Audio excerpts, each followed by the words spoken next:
Bonjour à toutes et bonjour à tous et bienvenue pour bonsoir même pour cette petite interview. Bonjour Manitou. Salut, salut. Et bonjour Nicolas, tu nous viens de Don't Panic Games au pluriel d'ailleurs. Ça, ouais, donc Panic Games. Salut, salut. Bonjour. Bonjour à tous les deux, bonsoir à tous les deux, bonsoir à tout le monde. On vous reçoit ce soir pour parler de Fabula Ultima. J'ai mis écrit le jeu partout autour de moi pour pas me tromper dans l'ordre des mots. Et on va parler du coup de Fabula Ultima, qui est un jeu actuellement en financement participatif, un jeu de rôle, des jeux de rôle. C'est le jeu de rôle un peu pour les gouverner tous finalement quand on y réfléchit, parce que c'est le jeu de rôle des jeux de rôle. Des jeux de rôle japonais. Oula, oula. La première question, moi, c'est ce qui m'intéresse, c'est de savoir un petit peu, voilà, Don't Panic Game, le lien entre la boîte et la culture japonaise. Est-ce que tu peux nous en dire un petit peu plus? Présente-toi aussi, Nicolas. Alors, présente-toi, Nicolas. Tu es qui? alors, Pardon. moi, je suis... Bonjour, je m'appelle Nous sommes des pros. Nicolas, je suis rôliste. C'est bien, tu es au bon endroit. Voilà. Bonjour, J'ai vu la Nicolas. lumière, je me suis dit ça a l'air intéressant par ici. Je suis responsable de localisation chez Don't Panic Games. Donc, effectivement, donc Panic Games, c'est une société qui fait surtout, jusqu'à présent, des jeux de société. Des jeux de société, qui ont souvent des recoupements effectivement, comme tu le disais, avec la culture japonaise, la culture de l'animé, la culture des jeux vidéo japonais et ce genre de choses, mais pas que. On a aussi tout un tas d'univers qu'on aime aborder. En fait, groupe de passionnés, on est réunis autour d'un gars qui s'appelle Cédric Litardi, qui est un petit peu connu, bon, sur Paris parce qu'en particulier, il a un bar qui s'appelle Le Dernier Bar avant la fin du monde. Ouais. Mais il a aussi beaucoup participé, en des temps reculés, à, justement amener un peu la culture japonaise, la culture de l'imaginaire japonaise en France, parce que c'était un des fondateurs d'une boîte qui s'appelait Kazé.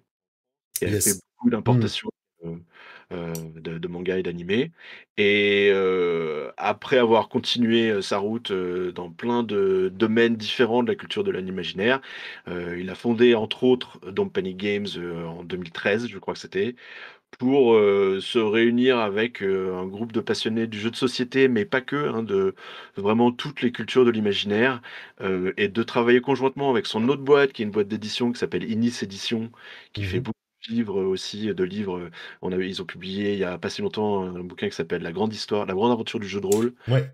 de Julien Pirou De Jean que Pirou, tu été je récompensé en plus. extraordinaire le bouquin, même, dans juste le dis on apprend tout ce qu'on a toujours voulu savoir sur le jeu de rôle, c'était vraiment super. À partir de là, donc en s'entourant de passionnés, en voulant, faire, non seulement, des cultures de l'imaginaire, mais des jeux de société et cetera. Comme il y a beaucoup de rôlistes dans l'équipe, le fait d'aller vers le jeu de rôle, c'était aussi, une évolution naturelle. Mais donc le lien avec le Japon, il est quand même assez présent de par l'expérience de Cédric, et aussi d'un de ses collaborateurs qui est mon patron à moi, c'est Sébastien Rost, qui est donc, directeur éditorial à Don't Panic, qui lui aussi a travaillé longtemps à Kazé. Et à eux 2, ils ont vraiment maîtrisé l'art et la manière d'interagir avec les ayants droit japonais. Parce que quand on fait des jeux à licence, nous on a fait en particulier un jeu sur Cowboy Bebop, un jeu sur Naruto. Naruto, ouais. Et donc les ayants droit japonais sont très, protecteurs de leur licence. Et donc il y a des règles très strictes de ce qu'on peut faire, de ce qu'on peut pas faire, et de comment interagir avec eux. Ce qui, grâce à leur expérience, nous permet justement de pouvoir explorer ces univers-là et de les transférer dans le niveau ludique. C'était, petite Parfait. présentation Ouais, de ouais. Nicolas Zampalli. Très bien. Wow. Très bien, mais ça me fait rigoler parce que dans le chat, il y a plein de questions qui fusent et c'est toutes celles que j'ai posées juste avant qu'on mette le live en fait. Puis c'est bien parce que ça fait 4 jours qu'on leur dit mettez-nous les questions en avance, C'est ça, sans qu'on merci, prépare, hein. et puis ils posent tous maintenant, tu sais. On note, on note, on note. Si on oublie, vous nous direz à la fin. De toute façon, on laissera un petit peu de temps pour n'oublier. Donc restez jusqu'à la fin. Voilà. Hmm. Tout simplement. Manière. Ça marche. Ouais, donc déjà, enfin c'est vrai que du coup, donc Panic Games a déjà énormément de lien avec la culture japonaise et parce que on imagine que c'est pas forcément facile aussi. C'est pas la même culture en fait. On va dire pour traiter, communiquer, vendre, commercer, on va dire, c'est pas forcément la même culture, quoi. Donc ça paraît difficile sans avoir déjà des liens avec le Japon, quoi. Oui, il y a une manière de faire, alors Mmh. que que tout le monde peut essayer de le faire, mais c'est vrai qu'à force, d'années à travailler avec eux, comme tu acquiers des trucs dans la boîte ou d'une manière de faire les choses qui qui fonctionne bien comme ça. L'autre chose, c'est que, pour nous, ce qui est intéressant d'un point de vue de la culture japonaise en France, c'est que, mine de rien, les Français ont toujours, enfin, pas toujours, mais depuis, j'ai envie de dire depuis ma génération, quoi, depuis quand on était petit au début des années 80, avec, des émissions à la télé, et bon voilà, Mmh. Goldorak, des trucs comme ça, jusqu'à Dorothée? ouais, voilà, Dorothée pour pas la citer, et tous les trucs Mmh. qu'on c'est par là, et de génération en génération, ça continue. Il y a quand même, une forte présence de cette, connaissance de la culture, japanimesque, en Mmh. France, je trouve, qui est comparable, au niveau de sa présence aux États-Unis, mais qui est à part, ces pays-là, finalement, on est plutôt en avance en France Mmh. dans ce point de Ouais, vue-là, quoi. c'est vrai. C'est vrai que, bah, quand j'ai appris qu'on avait eu Dragon Ball, par exemple, en avance par Mmh. rapport par exemple, aux Américains, puis Mmh. ça arrivait très, très tard, la hype Dragon Ball aux États-Unis, par exemple, ça m'avait fait bizarre, ouais, de me Ouais, dire ça. j'étais surpris aussi, ouais. Mmh. Très bien. Et du coup, rapidement, parce que là, c'est encore le mode, on met l'eau à la bouche, tu vois? Rapidement, tu es venu parler de quoi? Et on le finance de quand à quand? Sans entrer dans les détails, juste la petite mise en bouche, donner envie, tu vois? Ah, j'ai oublié, moi je pensais que je venais juste, pour dire Juste bonjour. discuter de, ouais, de JRPG et de manga, ça me va aussi, hein. Alors, donc, en ce moment, donc Panic Games, on se lance dans le jeu de rôle, puisqu'on vient essentiellement du jeu de société, avec un superbe projet qui s'appelle Fabula Ultima, qui est, nous on a sous-titré ça pour l'instant, le jeu de rôle des JRPG. Alors toi tout à l'heure tu disais RPG, mais c'est un Mmh. terme un peu plus précis. En utilisant Mmh. le terme JRPG, on voulait parler effectivement de tout ce qui est, les jeux de rôle japonais sur console. À commencer par Oui. les jeux qu'il y avait sur la NES, des Chrono Trigger et des, Mmh. Dragon Quest, et ensuite plus tard des autres Final Fantasy, et plus récemment tu as Octopath Traveler et Mmh. Bravely les Default. Bravely Default, Ni no Kuni, il y a vraiment Ouais. toute une série de jeux comme ça qui ont quand même, en termes de ton, en termes de manière de jouer, beaucoup de points communs. Et Mmh. Fabula Ultima, c'est le jeu qui va essayer de, recréer l'atmosphère de ces jeux-là sous forme de jeux de rôle, papier, de conversation sur table, comme on dit au Japon. Voilà. Ah, Et je on en savais pas que ça se profite. disait ça, conversation sur table au Japon, c'est rigolo ça comme, Ouais, ouais. J'ai appris ça en lisant l'excellent préface, de Fabula Ultima, qui effectivement, Ah! est une des manières de dire un jeu de rôle, un tabletop role playing game comme on dit en anglais. Au Japon, ça se dit un jeu de conversation sur table. C'est génial. Ah. Mmh. Donc là, vous allez aussi apprendre des choses Voilà. culturelles avec Fabula Ultima. Tu demandais Exact. les dates, donc effectivement, donc c'est en Mmh. financement participatif, en précommande participative sur Game on Tabletop. Mmh. On a commencé, donc, la semaine dernière, le 8 novembre, et la campagne dure jusqu'au 6 décembre, pour, célébrer, tous les Nicolas, comme moi. Exact. Tu disais chez Indécent que peut-être tu envisageais de repousser un peu? Tu t'es un peu fixé là-dessus Oui, ou pour l'instant tu restes? heu, pour l'instant, on va rester comme ça. Je sais pas si ça se fait. Alors, c'est le truc que j'ai dit aussi à Fred, la semaine Mmh. dernière. Nous, effectivement, c'est la première fois non seulement qu'on se lance dans le jeu de rôle, mais qu'on utilise aussi la plateforme Game on Tabletop. Mmh. On apprend un petit peu en faisant comment ça se passe. Si on fait des erreurs, on prie tout le monde de nous excuser, en Mmh. sachant qu'on va faire tout notre possible pour corriger la moindre erreur qu'on puisse faire. Mmh. Mmh. Et donc si parmi ces erreurs, on voit que le temps qu'on s'est alloué va pas suffire à débloquer Mmh. peut-être tous les petits trucs en plus qu'on avait envie de débloquer, ben oui, je pense qu'il y a des chances qu'on étende un petit peu, D'accord. même si du D'accord. coup ça finira pas à la Saint-Nicolas, ce qui est très décevant pour moi, mais Tu tu sais, on peut, je pense que la communauté jeux de rôle en général peut déjà te donner un conseil. Ce que la communauté attend, c'est de la communication. Même quand il y a Ouais. du retard, des difficultés, ce que les gens veulent surtout, c'est la communication. Et les gens sont très très patients tant qu'on communique avec eux. Et c'est tant que tu auras ça, je pense que ça se passera bien, t'inquiète pas. c'est C'est ça. cette bienveillance-là de quand on communique, ça Mmh. va, elle existe aussi dans le jeu de société, j'ai envie de dire. Mmh. Ah! C'est Ok. effectivement un milieu où, des fois, il y Donc a les problèmes qu'il y a eu avec le rapatriement, le prix du papier, des choses comme ça. On leur dit: «Bah, de voilà, en ce moment, c'est un petit peu difficile, mais on fait tout notre possible pour résoudre le problème le plus vite possible». Nous, heureusement, on n'a pas tant de problèmes que ça, mais souvent, quand c'est le cas, on voit que la communauté est présente pour, nous d'accord. soutenir, tant que de toute façon, à la fin, il y aura un super produit à la clé, quoi. Parce que ça peut arriver aussi que sur les jeux de société, il y ait des retards, comme ça par rapport aux dates annoncées? Que moi Heu, je m'y intéresse pas du tout aux jeux de société, donc je découvre en même temps, tu Mmh. vois? Je pose des questions. oui, Mmh. ça peut arriver, j'imagine, comme tout dans tous les domaines de l'édition. Je vais me Oui. faire Il y a des gens qui vont écouter ça, qui vont me massacrer, j'imagine. Mais, Non. Non, non.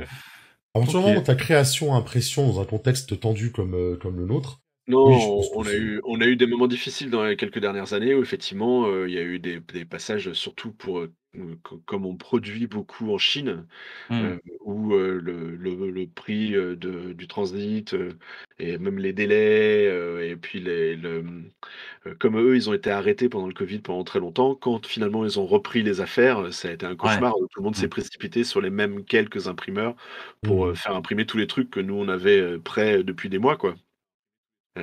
Donc oui, comme partout, en ce moment, quand on vit dans une société globalisée, il y a beaucoup d'imprévus qui font que des fois il y a des retards, ouais. Qui sont peut-être un plus facilement maîtrisés dans le jeu de rôle, donc ça c'est bien aussi. OK. Bah, je t'en prie, hein, cher professeur, je te laisse continuer. Ah non, c'est la question, elle est en rouge. Oh, mais marquez ton nom, excuse-moi, hein. Mais non, parce que je te donnais une définition à moi. Parce que la question, c'était, en gros, là, on vient parler justement qu'on est là pour émuler les JRPG, mais voilà, ça serait quoi la définition, l'essence du JRPG, en fait? Moi, j'avais écrit, je vous ai un peu aiguillé, j'avais écrit une grande quête à plusieurs, un voyage initiatique. Le combat est une mécanique centrale, soit en temps réel, soit au tour par tour. Pourquoi je te pose ces questions, c'est pour qu'après on compare avec comment le jeu va émuler Mmh. ça, en fait. Comment toi tu le définirais, le JRPG? Ouais, tu vois, je dois avouer que ta décision est pas mal. Je rajouterais le fait Ah, que quand même pour moi merci. dans un JRPG, il y a quand même, beaucoup, l'aspect historique de leur présence sur les consoles et de la du fait que ce soit un jeu vidéo quand même. Mhm, Heu heu, qui donc a ses propres contraintes et ses propres, avantages et désavantages et inconvénients, et cetera. Mais oui, il y a d'une part, le ton du jeu, je pense, qui est pas forcément n'importe lequel. En général, les JRPG sont souvent assez optimistes, mhm, heu, assez, chaleureux et gais, et hem les personnages qui sont, représentés dans les JRPG sont souvent des vrais héros, quoi. C'est mhm, il y a pas souvent de gros dilemmes moraux, ou alors si, mais ils sont vraiment bien amenés dans la narration vis-à-vis de l'origine du personnage, de l'histoire du personnage. Donc il y a souvent un aspect, important de l'origine et de la backstory de chaque personnage. Il y a beaucoup de JRPG qui sont très, très, très, très riches dans justement la quantité d'informations que tu as sur les personnages que tu joues pendant la partie.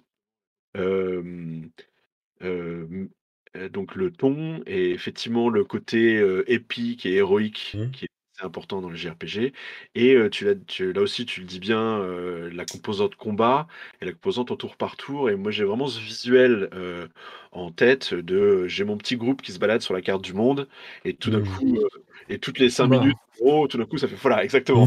Ah, et d'un côté, tu as les monstres, qui sont, représentés en gros, et de l'autre côté, tu as le groupe, et à chacun son tour, on va choisir différentes options pour s'attaquer, faire des parades, essayer de faire des combinaisons pour atteindre des Mmh. pouvoirs plus puissants, et cetera. Il y a cet aspect-là quand même, une manière de jouer les JRPG qui est un peu au cœur de ce qu'ils Mhm. représentent, de ce qu'ils sont. D'accord. Et que le jeu va vouloir émuler en mécanique, en fait, du Et coup. il y a pas mal de mécaniques qui essayent d'émuler ça, effectivement. D'accord. Alors, je sais pas si ça se dit Airview, je suis désolé, hein, mais Airview nous dit, il y a toujours un groupe de rebelles contre un ordre, un empire établi, par exemple. C'est vrai qu'il y a toujours une forme de rébellion, de résistance. Plutôt que rébellion, je dirais même résistance, souvent, euh, dans les JRPG. Genre Shippuden 2? Je dis ça, voilà, je voulais le Encore. placer. Mais ouais, mais pas que, c'est vrai qu'il a tout à fait Mm. raison, c'est un thème assez souvent récurrent. Dans Final Fantasy aussi, on joue des résistants, c'est un thème Mm. qui revient souvent, et là, sans trop aller dans le détail, il y a une des manières de c'est évoqué effectivement dans le manuel de base, il y a un Mhm. des styles d'univers dont je vais reparler qui effectivement met en avant ce type d'histoire où les joueurs vont, essayer de combattre le système pour, le bien de tous, et heu Mhm. et voilà, pour Mhm. le bien. C'est bien déjà. Bah, C'est déjà pas mal. c'est horrible parce que ça me replonge, mais il y a des années en arrière avec Grandia, les Secrets of Mana, tous les trucs comme ça, un peu avec Amatsu ce dit Grandia aussi, tu vois. ah ouais, Donc, bah, voilà, Matsu. C'est un vrai Matsu. Ouais, c'est ça qui est bien aussi, c'est que, bah, comme, on a tous un peu grandi grâce à Dorothée et cetera, Mmh, influencés par la japanimation et les dessins animés japonais, ce genre de choses. Pas tous, hein, mmh, mais quand même, je trouve que en moyenne, le, la personne française est quand même plutôt au courant de ce genre de choses, à ouais, part sa génération. De la même manière, dans les JRPG, il y a eu plusieurs générations et qui continuent à exister parce qu'aujourd'hui, il y a des gens qui découvrent ces jeux-là avec Octopath Traveler qui est sorti il y a quelques années, tu mmh, vois. mmh, Où il continue à y avoir un public, ouais. ce genre de jeu. Et c'est une force que j'ai trouvée à Fabula Ultima, c'est mon bonheur, oui, c'est Fabula Ultima, c'est que visuellement, quand les gens ont vu un petit peu le Kickstarter, etc., il, il y en a plein qui ont dit ah ça me fait penser à machin, ça me fait penser à bidule, mais les gens n'avaient pas la même réponse à chaque fois. Mmh. Ça faisait penser à Final Fantasy, ça fait penser à Suikoden, Mmh. ça fait penser à Secret of Mana, ça fait penser à machin, à Octopath, ça fait penser à Fire Emblem. Et finalement, tout le monde a une réponse différente, mais ça leur fait tous penser à quelque chose, en Et fait. ce qui est vachement sympa, c'est que quand moi j'ai ouvert le kit, j'ai eu une impression de familier. Je me suis dit: «Putain, je suis en terrain connu, il y a quelque chose qui me rappelle des trucs et tout ça», alors qu'au final je connaissais pas du tout, quoi. Donc il y a vraiment cette approche que j'ai trouvé vraiment chouette, Mais il y a Mm. des codes du JRPG dont on est imprégné sans le savoir, Mm. parce qu'on y a tous un peu joué au moins un petit peu, quoi. Le boss, par exemple, moi je pense à un Ouais, truc qui vient clairement de ça, quoi. les boss qui ont un gros Les rôle boss dans du jeu. Fabula Ultima Mm. d'ailleurs. Ah, ok. ah! Allez, on y va, on y va. Ah non, il y a une petite, juste avant, une Vas-y. petite dédicace, vas-y Manitou. Une petite dédicace, pardon? What? Oui. Bah, la question D, passe Oui, la question décisive. 2. Oui, d'accord, mais oui. D, question D, Merci. question D. Je croyais que tu parlais d'autre chose. Non, non, non. Non, mais là, on est sur un jeu du coup qui est une traduction. Euh, et du coup, l'équipe française derrière, parce que là, toi, tu t'accapares voilà, tout le beau rôle et tout ça, mais tu n'es pas tout seul, j'imagine, sur le jeu. Non, tu n'as pas Est-ce tout qu'on fait. peut citer un petit peu les Pas noms du des gens tout, de moi l'ombre? j'ai pas du tout le rôle principal dans cette histoire. Je suis juste content de participer au projet. Et j'ai quand même parlé de Cédric a Oui. quand même eu un gros rôle. Peut-être j'en reparlerai après de comment ça s'est passé, mais c'est quand même lui qui a permis de trouver le jeu et de faire et d'établir une relation avec les gens de Need Games, ils sont vraiment adorables et c'est assez sympa d'avoir une relation avec eux. Mais c'est lui qui a Mhm. rendu ça possible. J'expliquerai pourquoi, je pense, en Mhm. parlant de pourquoi le jeu. Mais donc un rôle assez gros. Après, si on veut parler plus de petites mains, enfin pas si petite que ça, le boulot absolument sublime de Sandy Julien qui a traduit le jeu. Mm. Ah, Heu oui, ok. et heu, qui visiblement, ça se voyait que ça lui faisait plaisir à traduire, Mhm. donc c'était assez jouissif de lire ce qu'il a fait. Il a rendu vraiment un travail impeccable dessus. Donc Et petite main Sandy de Julien, qui est quand même un grand nom aussi au niveau jeu de rôle français, au niveau traduction et tout ça. Donc c'est vrai que j'ai déjà lu des commentaires de personnes qui disaient: ah ben, si c'est Sandy Julien, c'est un gage de qualité. Donc déjà, voilà, ça part plutôt bien. Alors, moi, paradoxalement, en fait, étant plutôt bon en anglais, j'ai tendance à acheter les jeux en anglais et Ouais. donc je connaissais pas du tout Sandy Julien Mhm. et très agréable rencontre, surprise, quoi. Heu, donc à la maquette, pour faire les adaptations graphiques, on travaille avec, Loïc Audrin qui est, lui aussi, personnage, très sympathique. Mhm. Et puis après c'est des petites mains. Alors, on a Cindy, la graphiste de chez Don't Panic Game qui s'amuse, comme une petite folle sur la campagne en fait. Elle a fait un travail de ouf parce qu'on s'y est mis vraiment très, très tard pour Mhm. se lancer parce que comme effectivement c'est une plateforme qu'on connaissait pas forcément très bien, on a évidemment sous-estimé le temps que ça allait prendre de tout préparer Mhm. et heureusement que Cindy était là pour m'écouter quand je lui disais: «On a besoin de ce graphique-là, ce graphique-là, ce graphique-là, ce graphique-là. Il faudrait qu'il y ait un truc comme ça et puis pour les trucs comme ça, il faut qu'il y ait on ait des bannières comme ça» et puis elle a commencé à créer des trucs en art 8 bits pour rajouter des petits trucs et du coup, on s'amuse vraiment bien à essayer de garder le fil de cette campagne, tout en apprenant à la faire, quoi. Heu, moi, c'est C'est Nico. c'est pas très important, mais sinon, Déjà heu, fait. il y aura quelqu'un que je remercie d'avance, même si je sais pas encore tout à fait qui c'est, qui fera toute la correction, orthographique et typographique derrière.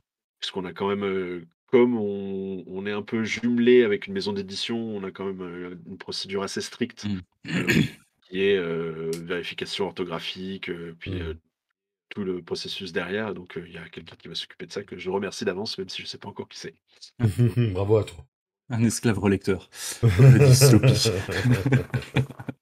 Allez, on va parler un Plusieurs, petit peu plusieurs. du jeu, puisque c'est en fait vous êtes tous là pour ça, donc on va pas, hein, on va se lancer. Du coup, la particularité en fait de Fabula Ultima, qu'est-ce que tu pourrais nous dire en fait? C'est quoi le petit truc que le jeu a et que les autres n'ont pas? Ou les petits trucs, tu n'as Ou les petits trucs, ouais, ce serait bien s'il y en Ouais, avait ça plus c'est d'ailleurs. il y en a plusieurs qui sont très, très bien, Ah, qui sont assez uniques. Alors d'abord, c'est tout bête, mais c'est, le format du jeu. Heu, d'accord. on a l'habitude de voir quand même des gros bouquins plutôt en format normal de bouquin A4 et cetera. Là, c'est un petit bouquin en A5, Mmh. donc qui est assez facile à transporter, qui prend pas beaucoup de place, mais qui est quand même, assez épais et qui est surtout, très, très dense. Il y a beaucoup d'informations, compactées dans un objet D'accord, assez petit, quoi. Ça, c'est une petite considération comme ça de d'éditeur de bouquins, donc c'est beaucoup dans un petit paquet, quoi. d'accord. Mais pour ce qui est du jeu lui-même, il y a pas mal de choses aussi. Hem, oui, je pense que la décision, très clairement expliquée et exprimée dans le jeu, de pas forcément créer des scénarios et créer un univers spécifique au jeu, mais de donner tous les outils aux joueurs pour les accompagner, qui créent Mmh. eux-mêmes leur propre univers, c'est assez central dans le jeu. C'est un truc dont l'auteur s'est inspiré d'un autre jeu qui s'appelle Ryu Tama, qui Oui. avait Mmh. aussi un aspect comme ça, on va créer l'univers ensemble, on va l'explorer ensemble, avec, de l'input de la part des joueurs autant que de la part du meneur de jeu, qui est assez important dans le jeu et qui est pas si courant que ça. On a quand même en ce moment beaucoup de jeux où un des intérêts du jeu, c'est effectivement de découvrir un univers qui a été détaillé. Mmh. Là, on a vraiment la décision de laisser, ça dans les mains, du groupe, du joueur et des joueurs et du meneur de jeu, de créer leur propre univers alors qu'ils sont en train de jouer. À part ça, sinon, c'est effectivement Mmh. le ton qui veut, retranscrire le ton, optimiste et héroïque des JRPG et le système, de base, vraiment très, très simple. Je pense qu'on reparlera du système dans une seconde, mais un système qui est assez simple, mais qui est quand même pensé pour pas être juste, on fait un one shot et on n'y joue plus jamais. Mmh. C'est quand même, les personnages commencent au niveau 5 et vont jusqu'au niveau 50, donc c'est quand même un Ah ouais. truc où tu vas, jouer ton personnage sur la durée et tu vas t'installer tranquillement pour, découvrir un univers tout en le créant et en vivant des aventures dignes du meilleur JRPG, quoi. D'accord. OK. Il y a une question, c'est Herve qui disait, tu demandais c'est quoi la différence entre du coup FU et Anima. Ben c'est que Anima n'est pas jouable et que Fable Ultima il est simple et jouable, je crois, tout simplement. Voilà. Je suis pas un grand fan d'Anima. Que je trouve très très compliqué comme jeu de rôle. Très très très très très compliqué et quand tu dois te déplacer avec ta bibliothèque.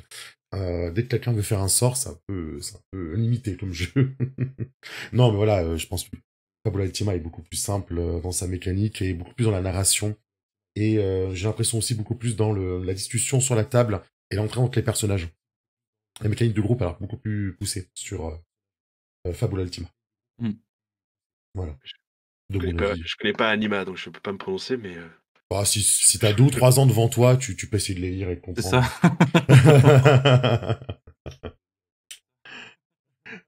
comprendre. OK. Ok. Et, du coup, tu dis que le jeu est sans univers, du coup on le crée, etc. Alors comment on le crée? Est-ce que le jeu nous accompagne pour le créer? Il y a une mécanique, il y a une session spéciale, est-ce qu'il y a des étapes à suivre? Comment ça fonctionne, alors, cette création? oui, mon capitaine, Oui. all of the above. Heu, non, effectivement, c'est les joueurs et le meneur de jeu qui créent l'univers ensemble lors d'une session 0 qui est assez conséquente. C'est-à-dire qu'il y a pas mal de choses à déterminer lors de la session 0. Heu, mais c'est pas, dans lâcher dans le vide, laisser partir votre imagination. Il y a un aspect comme ça, mais c'est quand même effectivement, il y a une structure dans la création de ce que tu vas faire. Déjà, il y a des styles d'univers qui sont recommandés, fortement recommandés. Mmh. Ils ont identifié 3 grands styles d'univers des JRPG qui sont, des variations sur le thème du rôle de la magie et de la technologie, on va dire. Où, il y a une version qui est high fantasy avec vraiment, les dragons, les magiciens, les princesses, tout ce genre de choses. Il y a une version qui est natural fantasy, qui est plus, avec, de la magie proche de la nature, on va essayer de résoudre le problème d'esprit de la nature, des choses comme ça. Moi, ça me fait penser à Princesse Mononoke un petit peu. Mmh. Où tu vois, il y a, c'est les antagonistes sont, des catastrophes naturelles ou des choses comme ça, ou alors, tout simplement le temps qui passe où les joueurs vont être, dans une, revenus à l'âge de pierre, mais vivent dans les ruines d'une civilisation disparue. Tu des choses comme ça. Et tu as le troisième style d'univers qui est la techno-fantasy, où là, la technologie a tellement évolué qu'elle est indiscernable de la magie, hein, c'est la citation de Robert Heinlein, et Mmh. donc les personnages, on justifie leur magie par le fait qu'ils ont des petits objets technologiques qui leur permettent en fait de faire des effets qui sont magiques, quoi. Mmh. OK. La table, ça fait bouger ma caméra. Heu, pour la création du monde, donc c'est effectivement, c'est un process où il y a des étapes qui sont quand même assez, clairement établies. Mmh. Heu, heu, on va tracer ensemble le contour du monde, on va nommer différents types de royaumes, de cités-États, on va, vraiment, chercher les thèmes, quels sont les problèmes majeurs, les enjeux majeurs, du monde qu'on est en train de créer et cetera. Qu'on peut faire, donc par la discussion et donc en laissant le plus libre cours possible, à l'imagination des joueurs, avec le maître de jeu qui prend des notes pour s'en inspirer par la suite, tout en sachant que le meneur de jeu peut évidemment, modérer, diriger cette conversation pour y insérer les aspects dont lui, il a envie. Mais le tout quand même en répondant à une série de questions bien définies. Ou alors, si on n'a pas du tout envie de se préoccuper avec ce genre de choses, il y a des tables pour lancer les dés. Et donc, on a 5 Mmh. royaumes. Il y a un c'est un royaume, un autre c'est une cité-État. Là, il y a des montagnes, D'accord. des choses comme ça. Mmh. Donc, on a D'accord, OK. avec des tables qui permettent de soit de s'en inspirer, soit de carrément tirer aléatoirement le monde qu'on a envie de faire. Ensuite, quand on va créer les personnages, il y a une deuxième couche qui va se rajouter à ça, où quand on va créer un personnage, on va déterminer l'origine du personnage parmi les endroits qu'on a déterminés ensemble dans le monde, et donc approfondir la description de cet endroit, de la manière de laquelle ça interagit avec notre personnage. Donc, si on vient, je sais pas, si on est une partie d'une guilde de voleurs qui est dans une cité-État en particulier, on va, en créant le personnage, rajouter des détails sur cet élément-là pour qu'il prenne vraiment un rôle plus important dans l'histoire. Mmh. Qui touche directement à des personnages. D'accord. Heu Et et c'est pareil, ouais, en établissant, en faisant donc une discussion dirigée pour que le meneur de jeu s'en inspire le plus possible pour quand même, pas que ce soit juste, les joueurs qui disent des trucs et le meneur de jeu qui hoche la tête, mais donc de s'en inspirer pour effectivement organiser ça dans une histoire cohérente. Je pense mmh. que le jeu, le système de règles est assez simple et donc peut se diriger pour des gens qui ont pas fait beaucoup de jeux de rôle en tant que joueurs. Je pense que pour bien, être meneur de jeu de Fabula Ultima, Mmh. il faut, soit avoir une facilité d'imagination ou alors un petit peu d'expérience dans comment, Ouais. construire une D'accord. histoire. Ouais, parce que j'ai trouvé cet avantage du coup de mettre véritablement les personnages au centre et le groupe au centre de l'histoire et de bien réexpliquer aux meneurs et aux joueurs qu'on fait une belle histoire quand elle est liée en fait aux personnages en fait et de toujours faire des petits renvois à leur histoire, toujours lier ce qu'ils font à ce qui se passe autour d'eux, c'est vraiment les héros centraux de l'histoire Mmh. ici. Donc et c'est bien que cette mécanique justement de création, elle rappelle tout ça, elle encourage tout ça. Et je l'ai même ressenti sur le titre de démonstration, qui est pourtant une histoire déjà écrite à l'avance. Mais il y a un Mmh. petit passage où les personnages vont quand même avoir des choix de création à faire, de liens, etc. Et il y a marqué que le MJ devrait s'inspirer de ça pour créer des rebondissements ou des aventures. Ça, c'est sympa. Ça, les objectifs majeurs de la campagne, sont déterminés par les personnages au moment de leur création. C'est-à-dire qu'ils vont chacun avoir une grande mission existentielle qu'ils vont devoir essayer d'accomplir et le rôle du meneur de jeu, Mmh.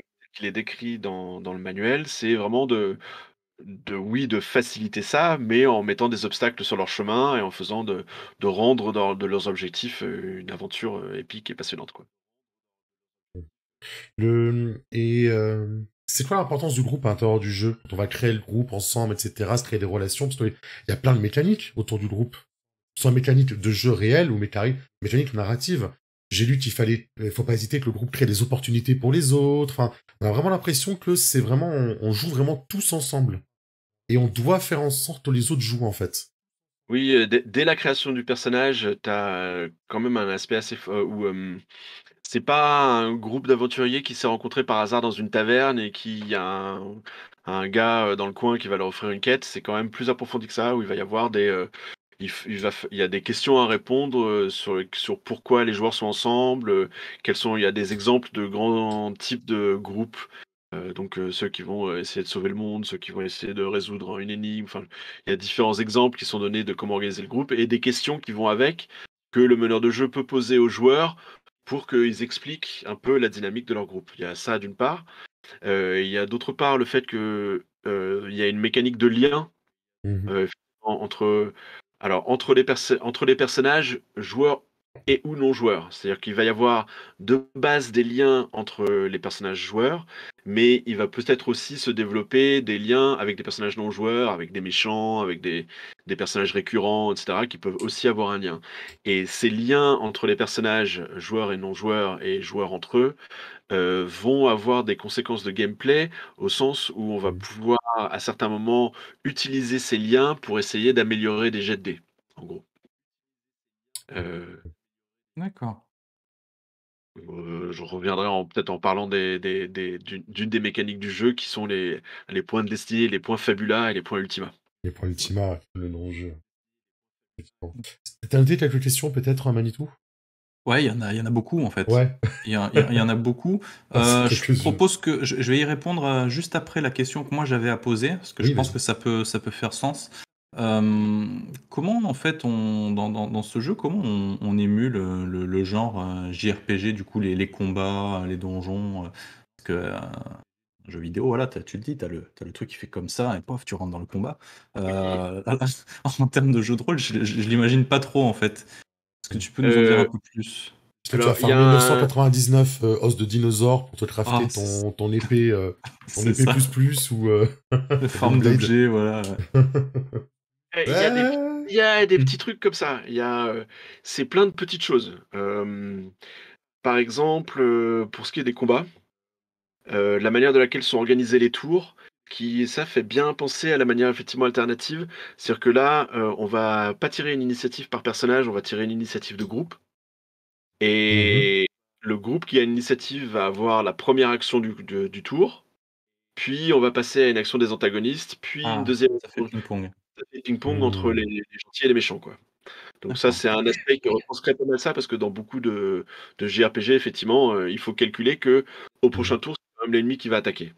Donc il y a ça et il y a, moi l'image que j'ai en tête, que dans Final Fantasy et dans d'autres choses, c'est que quand c'est à ton personnage ou à tel personnage d'agir, tu as un petit panneau qui s'ouvre avec une liste, d'options que tu vas choisir avec ta manette et appuyer sur A pour celle que tu veux faire, alors attaquer, se défendre, machin et alors je sais pas si je peux retrouver la page, mais il y a un peu ce principe-là, c'est-à-dire qu'il y a des actions, il y a une liste d'actions bien précises que tu peux faire à ton tour, qui inclut des trucs qui sont pas forcément, dans la plupart des jeux de rôle. Alors j'ai jamais retrouvé la page en regardant comme ça.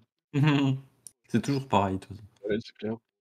Mais oui, attends, j'y suis presque, je crois, mais ça va Petit pas se beaucoup se post-it. voir. Alors ça, c'est dans la version anglaise, donc ça va pas beaucoup se voir.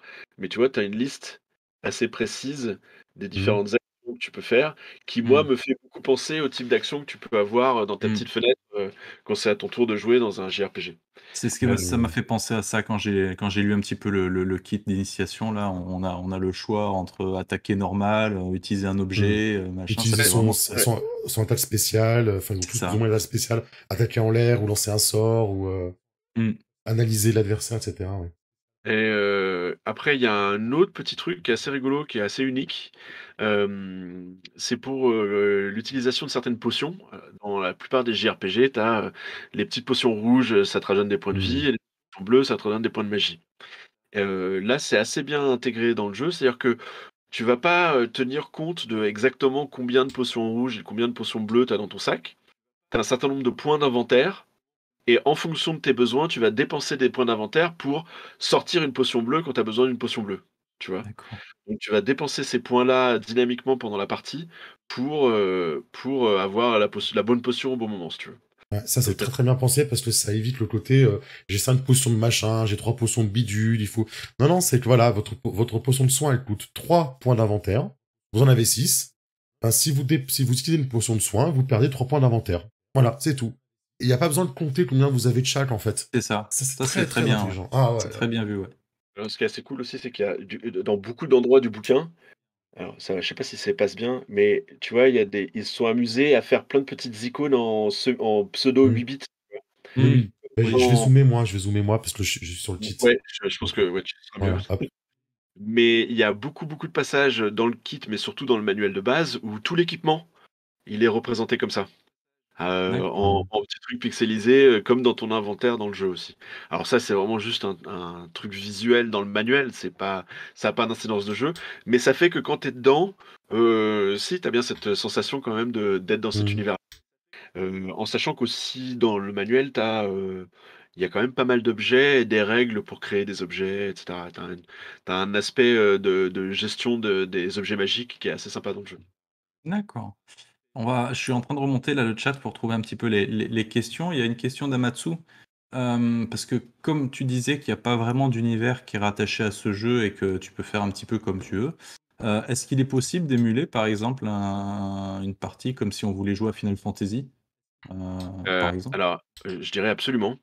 Parmi les choses qu'on aimerait traduire s'il y a suffisamment de participants, intéressés donc, de débloquer les fameux Hop. objectifs, les paliers machin, heu Non, heu, Mhm.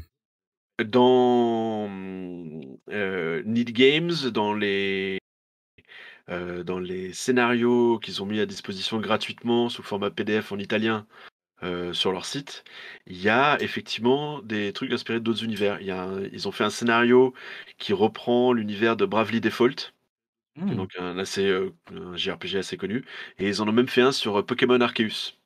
Donc Ah d'accord. oui, ok. donc ils peuvent pas les vendre évidemment parce qu'on, Oui, bah, c'est d'autres licences, quoi, ouais, c'est forcément. d'autres licences, mais en revanche, nous, on aimerait bien les traduire pour les offrir gratuitement si possible, Ah mais c'est ouais. un bon exemple où celui de Pokémon Arceus où c'est quasiment, ce qu'on appelle, tu sais, en jeu vidéo, on dit, totale conversion, quoi, Mmh. où il y a même certaines règles qui changent. T'as des personnages un petit peu différents du jeu de base, ils sont allés personnaliser D'accord, un peu le truc et effectivement ça s'y prête assez bien.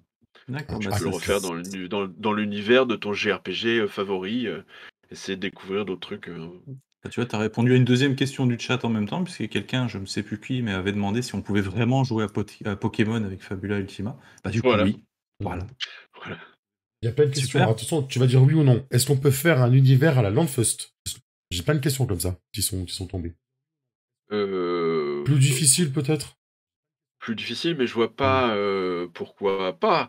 Tu Mm. pourrais faire alors c'est ça qui est beau dans les jeux de rôle, mais ça c'est pas particulier à Il Fabula Ultima, c'est qu'au Mm. final, c'est quand même la décision du meneur de jeu, des joueurs, de comment vous allez jouer au jeu Mais ouais, et comme tu dis qu'on ça. peut tout à Mm. fait, l'utiliser dans ce qu'on veut. Après, c'est vrai qu'il y a quand même dans le type de conseil, le type d'exemple, Mm. tout ce qui accompagne le meneur de jeu, où il y a quand même beaucoup, beaucoup de conseils dans le livre sur comment développer une histoire, et cetera. Ça s'inspire plus du ton des JRPG classiques que, Mm. effectivement, aller partir dans d'autres univers fantastiques, D'accord. mais on peut tout à fait s'en inspirer, quoi. Plutôt techno ou steampunk peut-être? Plutôt plus que comme ça, quoi. Bah, Plus que horror ou. oui, je te dis, c'est les 3 thèmes et Mm. ce qui se recoupe dans les 3 thèmes, c'est quand même un certain optimisme. Donc c'est pas Mm. forcément le meilleur système si tu as envie de refaire des parties de Cult, par exemple, tu vois? Ouais. Il y C'est avait même une peut-être question pas sur. Fabula Ultima qu'il faut utiliser. Il y Mais, a même une question bon sur après Castlevania. Castlevania, c'est même encore trop dark, peut-être. Ouais. ouais, mais ça se rapproche. En tout cas, Oui. tu l'aspect visuel et puis, Oui, ça Mmh. c'est à la sensibilité des joueurs eux-mêmes, de décider, quoi. Enfin, Bah, il y a une autre question d'ailleurs dans le chat à propos Mmh. de ce qu'on peut ou pas jouer. Est-ce qu'on peut jouer des méchants, par exemple, dans ce jeu?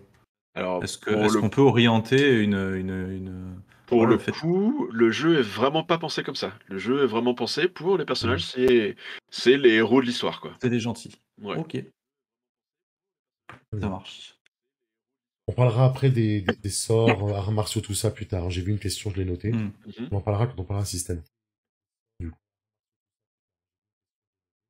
Ok. J'ai vu qu'il y avait un petit système d'horloge et d'objectifs. Peut-être. Est-ce que tu l'as vu passer? Tu peux nous en parler un petit peu?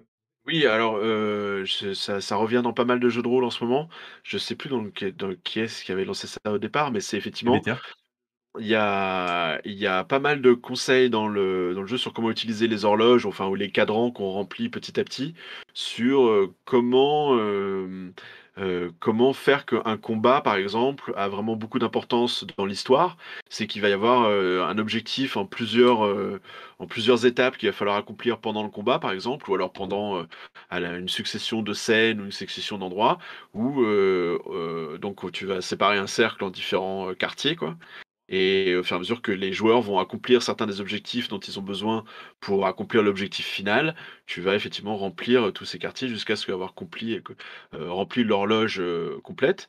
Et dans les options d'action que tu as au début de chaque tour, pour chaque tour, la petite table que j'ai montrée tout à l'heure, une des Mmh. actions, c'est remplir un bout de l'horloge, quoi, qui va prendre une forme, différente, selon Mmh. l'objectif à accomplir, mais tu as le droit d'utiliser une action et ça, c'est assez marrant, c'est que tu as le droit d'utiliser une action en combat pour faire quelque chose qui a rien à voir avec le combat. C'est-à-dire que tu as un des joueurs qui va être, en train d'essayer de résoudre un puzzle dans son coin pendant que les autres sont en train d'essayer de le défendre et que d'autres l'attaquent, quoi, tu vois? Des choses comme Mmh. ça. Et oui, il y a toute une section du bouquin dans la partie du meneur de jeu sur comment utiliser les horloges pour rendre les combats et rendre l'histoire plus intéressante et s'en servir comme d'outil pour amener des éléments progressifs, dans la narration du jeu, quoi. Mmh. OK. Une question d'Amatsu. Je vais relayer, c'est intéressant parce qu'on parle toujours d'un petit peu d'univers et de création autour, donc c'est le moment. Est-ce que cette création libre d'univers, est-ce que tu penses qu'elle est assez cadrée? Ou alors, est-ce que ça risque pas de créer beaucoup trop de travail pour les MJ et les joueurs, de générer tout sans partir de postulat de départ? Ou est-ce qu'il y a quand même bien au début des cadres assez bien fournis pour partir de ça et sortir, avancer ensemble en Mmh. fait? Ça m'intéresse vachement comme question parce que moi qui suis nul pour créer mes propres scénarios et Mmh, inventer des trucs, moi je me base Mmh. surtout sur les scénarios qui sont déjà mmh, existants ou les cadres de jeu qui sont mmh. déjà préétablis.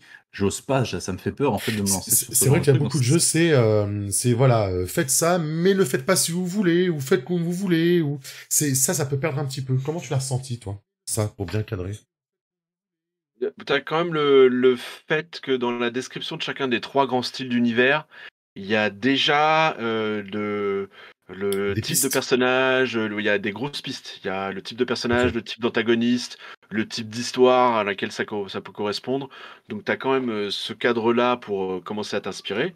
Ensuite, oui, il y a, effectivement, un cadre assez précis, même, si, c'est parfois tu as des joueurs qui prennent beaucoup de plaisir je dis Mm. ça, ça a l'air d'être une mauvaise chose, mais non, qui aiment beaucoup, développer, en utilisant leur imagination et Mhm. rajouter du détail. Je pense qu'en tant que meneur de jeu, il faut en profiter. De justement d'avoir un jeu qui te dit, beh, écoutez attentivement les joueurs, les personnages joueurs, parce que c'est eux qui vont vous donner les éléments, de l'histoire. Donc il y a effectivement des Mhm. cadres qui vont permettre aux joueurs de s'exprimer pour donner des idées aux meneurs de jeu. C'est vrai Mhm. que, c'est peut-être pas forcément pour tout le monde et qu'il y a quand même un Mhm. petit travail de d'accord. comment est-ce que je vais prendre ce que me donne le joueur et transformer ça en une histoire. Oui, il y a un petit travail. Alors l'avantage, c'est que le bouquin fourmille d'exemples et de justement comment alors les joueurs vous ont dit ça, voilà une bonne occasion d'utiliser ce type d'histoire, etc. Ah, ok, Mmh. ok. Il y a Mhm. ça fourmille de petits, ah voilà, une bonne idée d'histoire dans ce contexte-là, ce serait de faire tac, tac, tac, tac. Tu plein de petits exemples quand même. Ok. OK. Dans une section il y a un chapitre pour le meneur de jeu qui est assez conséquent, avec, comment créer un bon donjon pour qu'il soit intéressant, soit important dans l'histoire. Aussi beaucoup, j'en ai parlé en passant tout à l'heure, mais il y a un rôle assez important des méchants dans le jeu, où il y a des PNJ qui vont avoir un rôle d'antagoniste récurrent avec des pouvoirs un peu boostés et qui vont utiliser leurs propres points de destinée, donc des points Mm. ultima, là où les joueurs vont utiliser des points fabula. D'accord. Ce qui est peut-être une occasion pour moi d'expliquer rapidement ce que c'est que les points fabula et les points ultima. Donc, Laisse-nous poser la question. Qu'est-ce que c'est les points Bah déjà, Fabula et les comment points... comment tu lances les dés? Parce que comme ça, tu pourras nous expliquer à Ouais, quoi ça sert Oui, de. absolument. Fais-nous la totale. Ouais, commençons par le début. Le système est très très simple. Les personnages ont 4 caractéristiques. Je pense que tu peux même, si tu as Je suis dessus. C'est la bon. feuille de perso, ouais. Alors, je reviens en arrière parce qu'il y avait eu un petit Ah, commentaire, dans la campagne. Au oui. début où on avait changé une traduction Ah, à l'origine le terme en anglais c'était insight oui. et Sandy avait traduit ça très, très bien par intuition et moi Pers- je me suis dit: «Ah, Perspicacité. intuition, ça va faire penser à intelligence et ça va rendre les gens confus», donc je me dis: «On va plutôt mettre perception», qui Mhm. est aussi une traduction de insight, mais qui est un petit peu différente et on m'a dit: «Ah ouais, mais finalement intuition c'était mieux». Du coup, j'ai relancé la discussion avec l'équipe D'accord. éditoriale, on va peut-être revenir dessus, donc les termes des attributs ne sont peut-être pas définitifs, c'est pour ça que je dis ça là maintenant. Très bien. Hem, mais donc on a 4 caractéristiques, quand on crée son personnage qui sont quantifiées par des tailles de dés. C'est-à-dire que si tu as un D6, tu vas pas être très, très fort. Si tu as un D8 ou un D10, tu vas être plutôt bon dans la compétence Mm. Mm. et voilà, ça va jusqu'au D12 et quand tu veux faire quelque chose, par exemple, heu repérer, si tu dois faire un test pour repérer, un piège à la dernière seconde et t'ôter du chemin alors qu'une énorme lame passe devant Mm. pour te trancher en 2, ça va être une combinaison peut-être, de dextérité et de intuition Perception, ouais, intuition du coup, ouais. et du coup, tu vas lancer ton dé de dextérité et ton dé d'intuition. Tu vas faire la somme des 2. Le meneur de jeu aura établi un niveau de difficulté, genre, 7 pour, une action moyenne, par exemple et si le résultat total de tes 2 dés bat le niveau de difficulté, tu as donc réussi l'action. C'est vraiment tout bête. Tu lances tes 2 dés caractéristiques pour, Mhm. essayer de battre le niveau de difficulté établi par le meneur de jeu. Voilà. Et on peut faire double Alors, dextérité ou double perception si j'entends plus jamais. Kiefer. Ah, tu m'entends Oui. plus? Kiefer, on t'entend Ouais. plus. Ah, est-ce que le chat m'entend? Mm. Le chat, on Oui, m'entend? il y a un petit souci. Ah, ah, ah, le chat m'entend. Ah, ça, Euh, c'est bizarre. Heu, Ah, attendez, bougez pas. Ou alors c'est nous qui avons un Non, non, non, souci. je vais Ah voilà, décoder. Ah, bon, ça y est, vous m'entendez? ça y est, on t'entend. ouais. Ah, le chat m'entendait. Bah, en gros, j'étais que pour le chat, les amis. Ah, Euh, désolé. je disais du coup au chat que on pouvait aussi du coup faire double dextérité ou double puissance si jamais il n'y avait pas de Ah, combo qui allait bien. On pouvait faire les deux, on pouvait faire 2 fois la même compétence, comme dans Ryutama en fait, tout simplement. ouais, voilà. Mm. Là aussi, il y a une liste d'exemples, qui va dire, quel test Mm. faire dans quelles circonstances. Hop, mais c'est comme chaque fois, je sais que ce que je viens de dire tout à l'heure, je vais jamais le retrouver. Mais il y a une liste, d'exemples alors voilà, effectivement se déplacer silencieusement, dextérité plus dextérité, éviter un Mm. piège, dextérité plus intuition, heu Ok. heu Mm. bouger de manière gracieuse pour attirer l'attention de quelqu'un. Ils disent, dextérité plus volonté, par exemple. Ah oui, parce que La volonté c'est le volonté, charisme.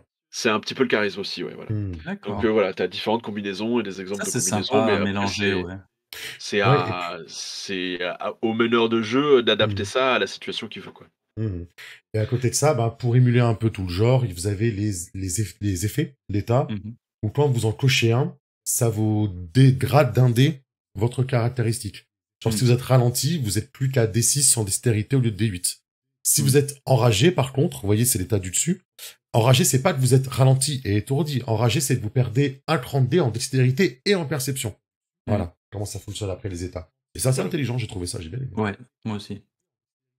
Après, tu as un système de réussite critique, c'est-à-dire que si tu fais un double sur les dés, ça va créer une réussite critique ou alors si c'est un double 1, je crois, c'est un échec critique, Mm. et ce qui va créer des opportunités, des aubaines, qui va donc, faire un petit truc, spécial en plus, en plus de toucher, ça va permettre de distraire le boss, l'étourdir pendant un round, de lui faire tomber son arme, des choses comme ça. Tu as une liste de choses que tu peux utiliser, que tu peux infliger à ton ennemi si tu fais une réussite Mmh. critique, qui est assez sympa.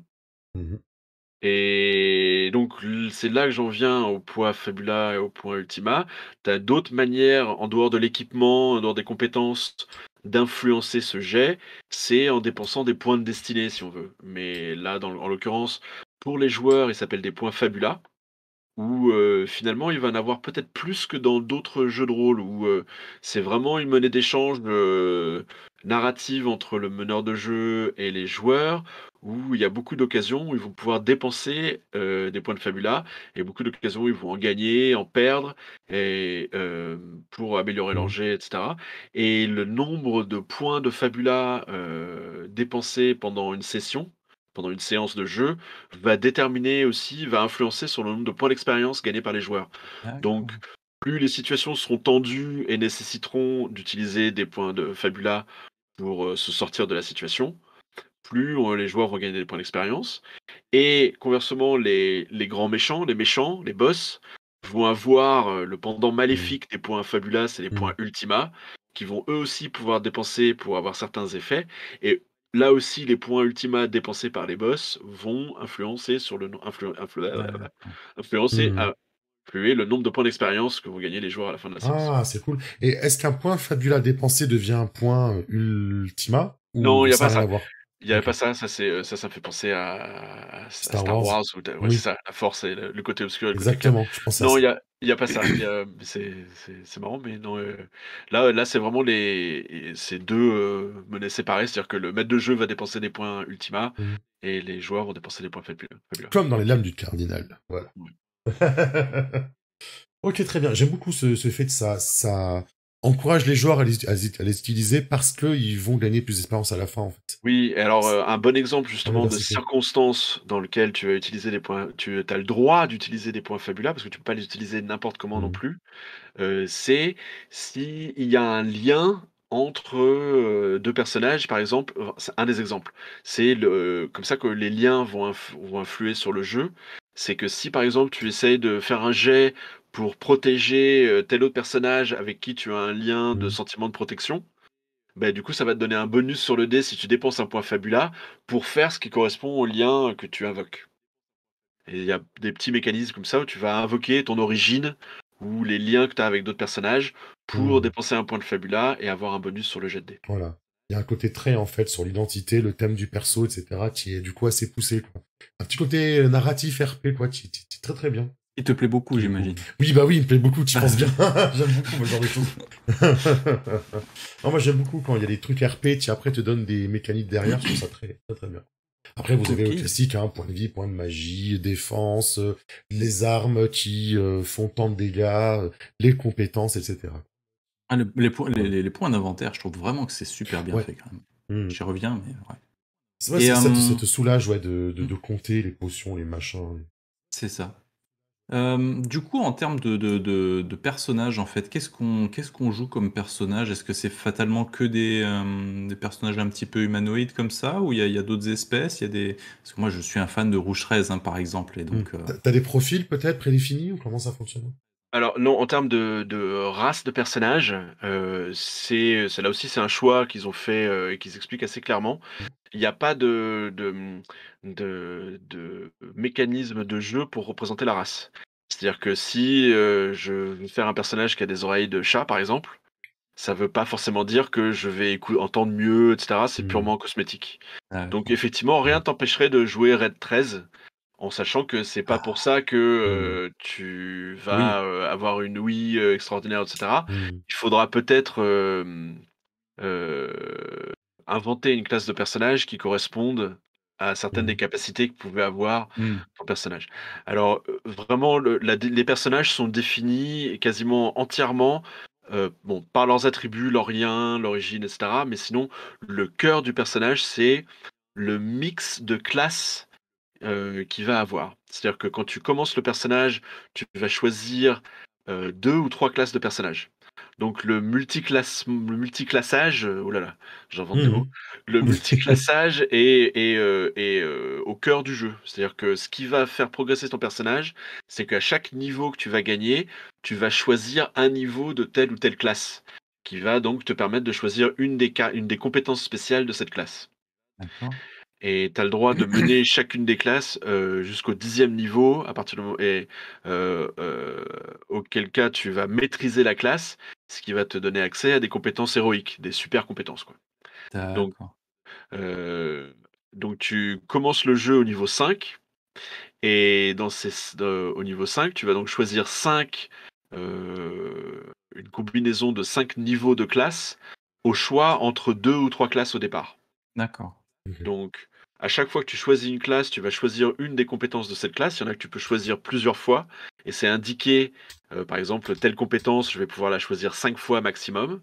Et donc, tu peux choisir un mix de compétences à partir des classes de ton personnage qui vont venir Hmm. rajouter. Donc, et tu vas en fait créer ta propre classe custom au fur et à mesure que tu développes ton Ah, personnage du ok. niveau 5 au niveau 50, avec des petites compétences de telle classe, des compétences de telle classe, etc., Ok. qui vont venir se marier pour faire les combos que tu as envie de créer avec ton personnage.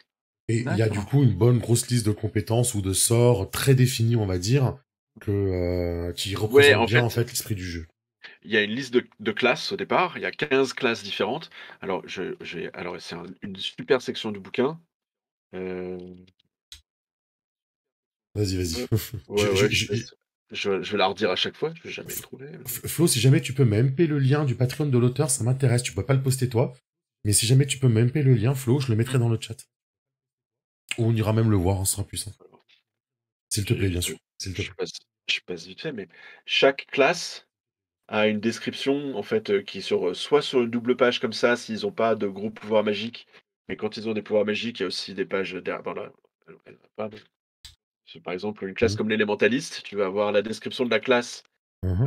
avec le fluff d'un côté, si j'ose dire, et de l'autre Mhm. côté, les compétences que tu peux choisir. Donc, tu vois, tu as des compétences que tu vas pouvoir choisir un certain nombre de fois. Je sais pas si on voit bien sur la caméra, mais là, il y a marqué Hmm. +3 ou +10. C'est le nombre de fois que tu peux choisir la compétence. Et D'accord. là, par exemple, et chaque compétence va te donner un bonus. Quand tu peux la choisir plusieurs fois, c'est un bonus. Si tu as choisi, si tu as un niveau 3 de compétences, ça va te donner un certain nombre de fois le même bonus qui peuvent s'accumuler en fait. Donc tu as un avantage à varier tes compétences en les choisissant d'une classe sur l'autre, ou alors Mhm. d'approfondir une compétence pour avoir des bonus plus forts dans la compétence que tu utilises. Ok. Est-ce que tu peux Euh, nous remontrer, s'il te plaît, parce que j'ai ouais, fait ouais. une scène. Oula. Je- je- Horrible. Je suis vraiment Ah, désolé, donc je vais cacher mon visage avec, donc ça, par exemple, c'est une des classes, qu'il y a Dans le- dans le livret d'initiation, c'est l'élémentaliste. Mhm. Mais il y a chacune des classes a donc soit sa double page avec des sorts derrière et soit juste, il y en a vraiment, voilà, c'est ça, où tu vas choisir, alors chaque classe que tu vas rajouter, a un petit effet, spécial qui est unique à la classe, que tout le monde a si tu as cette classe-là. Mais après tu vas choisir des compétences dans la liste qu'il y a, D'accord. sur la page de chaque truc. Et en Purée. plus, il peut y avoir des sorts à choisir, et cetera, quoi. Et donc, tu as 15 classes au départ et je ok, pense trop bien. que ça va faire partie des choses, je vais faire une news sur la page de la campagne où je vais Mhm. décrire un peu profondément certaines des classes et cetera pour qu'on voit bien parce que c'est vraiment au cœur du jeu et Hmm. c'est aussi, on y reviendra, je suis sûr, dans un instant, c'est aussi au cœur du contenu supplémentaire qu'ils vont créer pour le jeu. Du côté D'accord. d'in-game, parce qu'ils sont toujours en train d'écrire des trucs, dessus et donc parmi les choses qu'il y a en plus, qui sont à sortir à l'avenir, il y aura, des choses qui incluront de nombreuses classes, supplémentaires pour varier un peu le jeu, tout en sachant que, libre à un meneur de jeu imaginatif de créer ses propres classes, comme par exemple une classe pour Raid 13. Tu vois? Ce Mhm. serait tout à fait possible de créer tes propres capacités, d'essayer de l'équilibrer, mais ça devient du homebrew, Ouais. mais ça peut être marrant à faire effectivement aussi. Ouais. Flo dit D'accord. qu'il y a un système de magie libre, de rituel, etc. aussi, quoi. Donc tout n'est pas forcément figé. Ok, Ok. très Et on bien. fait quoi comme style de campagne? Est-ce que c'est un jeu qui est compatible avec des one-shots? Alors ça, c'est ce que je te disais, enfin, oui, tout c'est assez sympa d'essayer de faire une petite aventure un peu, Oui. concentré pour voir comment fonctionne le jeu et puis pour découvrir un peu un univers, etc. Mais c'est vrai que alors, surtout s'il n'y a pas de personnage prétiré, dans le livret d'initiation, il y a 4 personnages prétirés, donc la Mmh. partie session zéro et la partie sur la durée, elle n'est pas forcément aussi importante que dans une partie normale. Mais c'est vrai que dans une campagne normale de Fabula Ultima où tu vas passer un peu de temps sur, la session zéro et sur le pourquoi et le comment de l'univers et des Mmh. personnages, c'est quand même plus pensé pour, Pour la profiter campagne, ouais. pour la Mmh. durée de développer ton personnage, de voir les différents types de compétences, de combos de compétences que tu peux faire pour améliorer ton personnage au fil des parties et cetera. Donc c'est vrai qu'il est quand même plus pensé pour la campagne. D'accord, OK.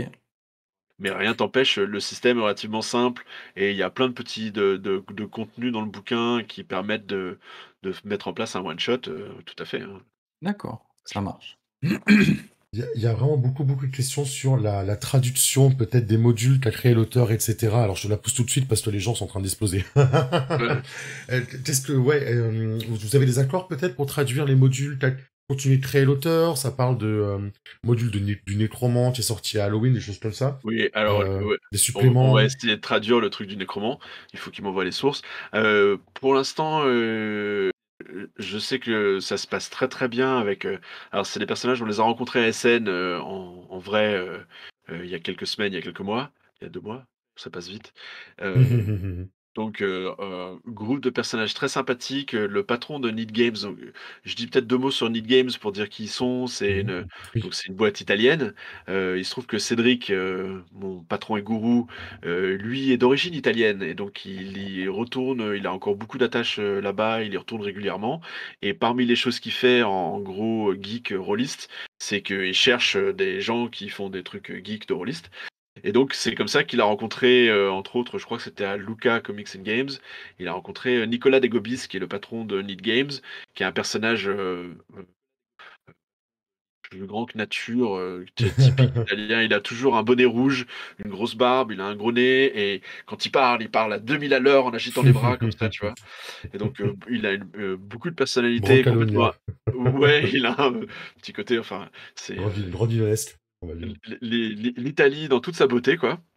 Et donc on s'entend très bien avec eux et je pense qu'on est tout à fait bien parti pour continuer à éditer le reste de ce qu'ils sont en train de Ok. préparer pour Fabula Ultima, en sachant que, alors eux justement grâce à sa personnalité et grâce à l'interaction qu'il a avec Emanuele où ils se retrouvent régulièrement tous les 2 sur Twitch, je crois 2 fois par semaine. Mhm. Alors, si vous voulez aller les voir, je conseille vivement si vous parlez italien.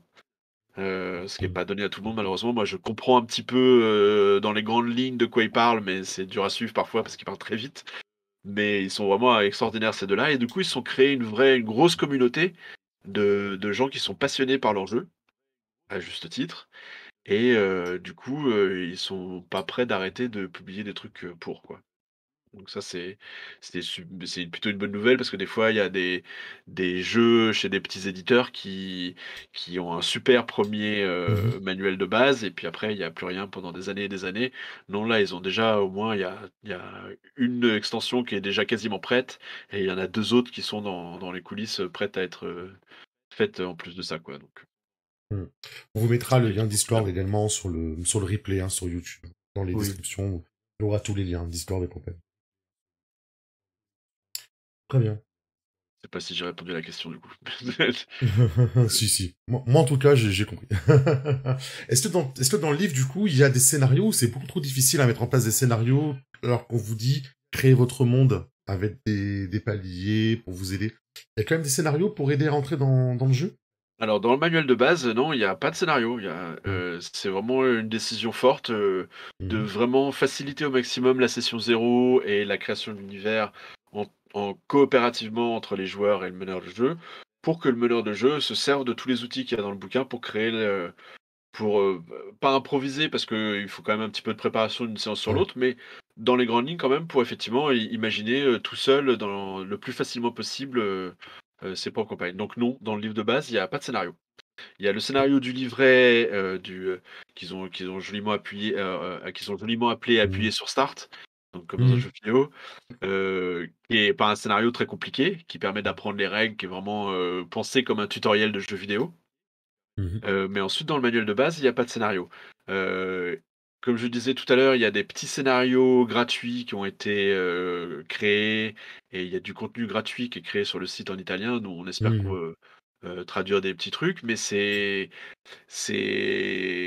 pour faire des démonstrations du jeu. C'est Mmh. le cœur du jeu, c'est vraiment normalement de créer sa propre histoire. Je me demande, parce que c'est pas le premier jeu italien qu'on voit Oui. avec Manitou. On a fait Brancalonia, on a fait Broken Bro Compass. Broken Compass, très Ouais. bien. Et c'est la même chose chez Broken Compass, par exemple. C'est Broken Compass, c'est l'éditeur italien, et auteur et autrice italien. Et ben c'est pareil, c'est on vous donne les clés, vous créez votre monde, on vous met des petits voilà, des petits cadres pour créer votre monde.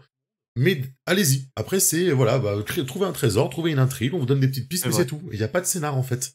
Également. Et je crois Brancalonia, je me demande si Agathe t'as pas écrit également du scénar dedans, parce qu'il y en avait pas beaucoup. Bah, Est-ce que c'est sur peut-être une habitude italienne en fait de jouer comme ça? Je, Je sais pas, hein, je c'est ceux qui je savent. Ouais, c'est ça, c'est eux qui savent. Je pourrais pas dire des habitudes italiennes. En revanche, c'est vrai que juste rebondir sur le fait qu'on voit en ce moment plein de super bons jeux de rôle qui viennent d'Italie. Ouais. Il y a vraiment un truc qui se passe là-bas et que nous, on a la chance d'avoir un Cédric aux affûts pour aller chercher ce genre de Hmm. de petits trucs, quoi. Oui, moi, il y a beaucoup des meilleurs jeux auxquels j'ai joué récemment, c'était des jeux Hmm. italiens.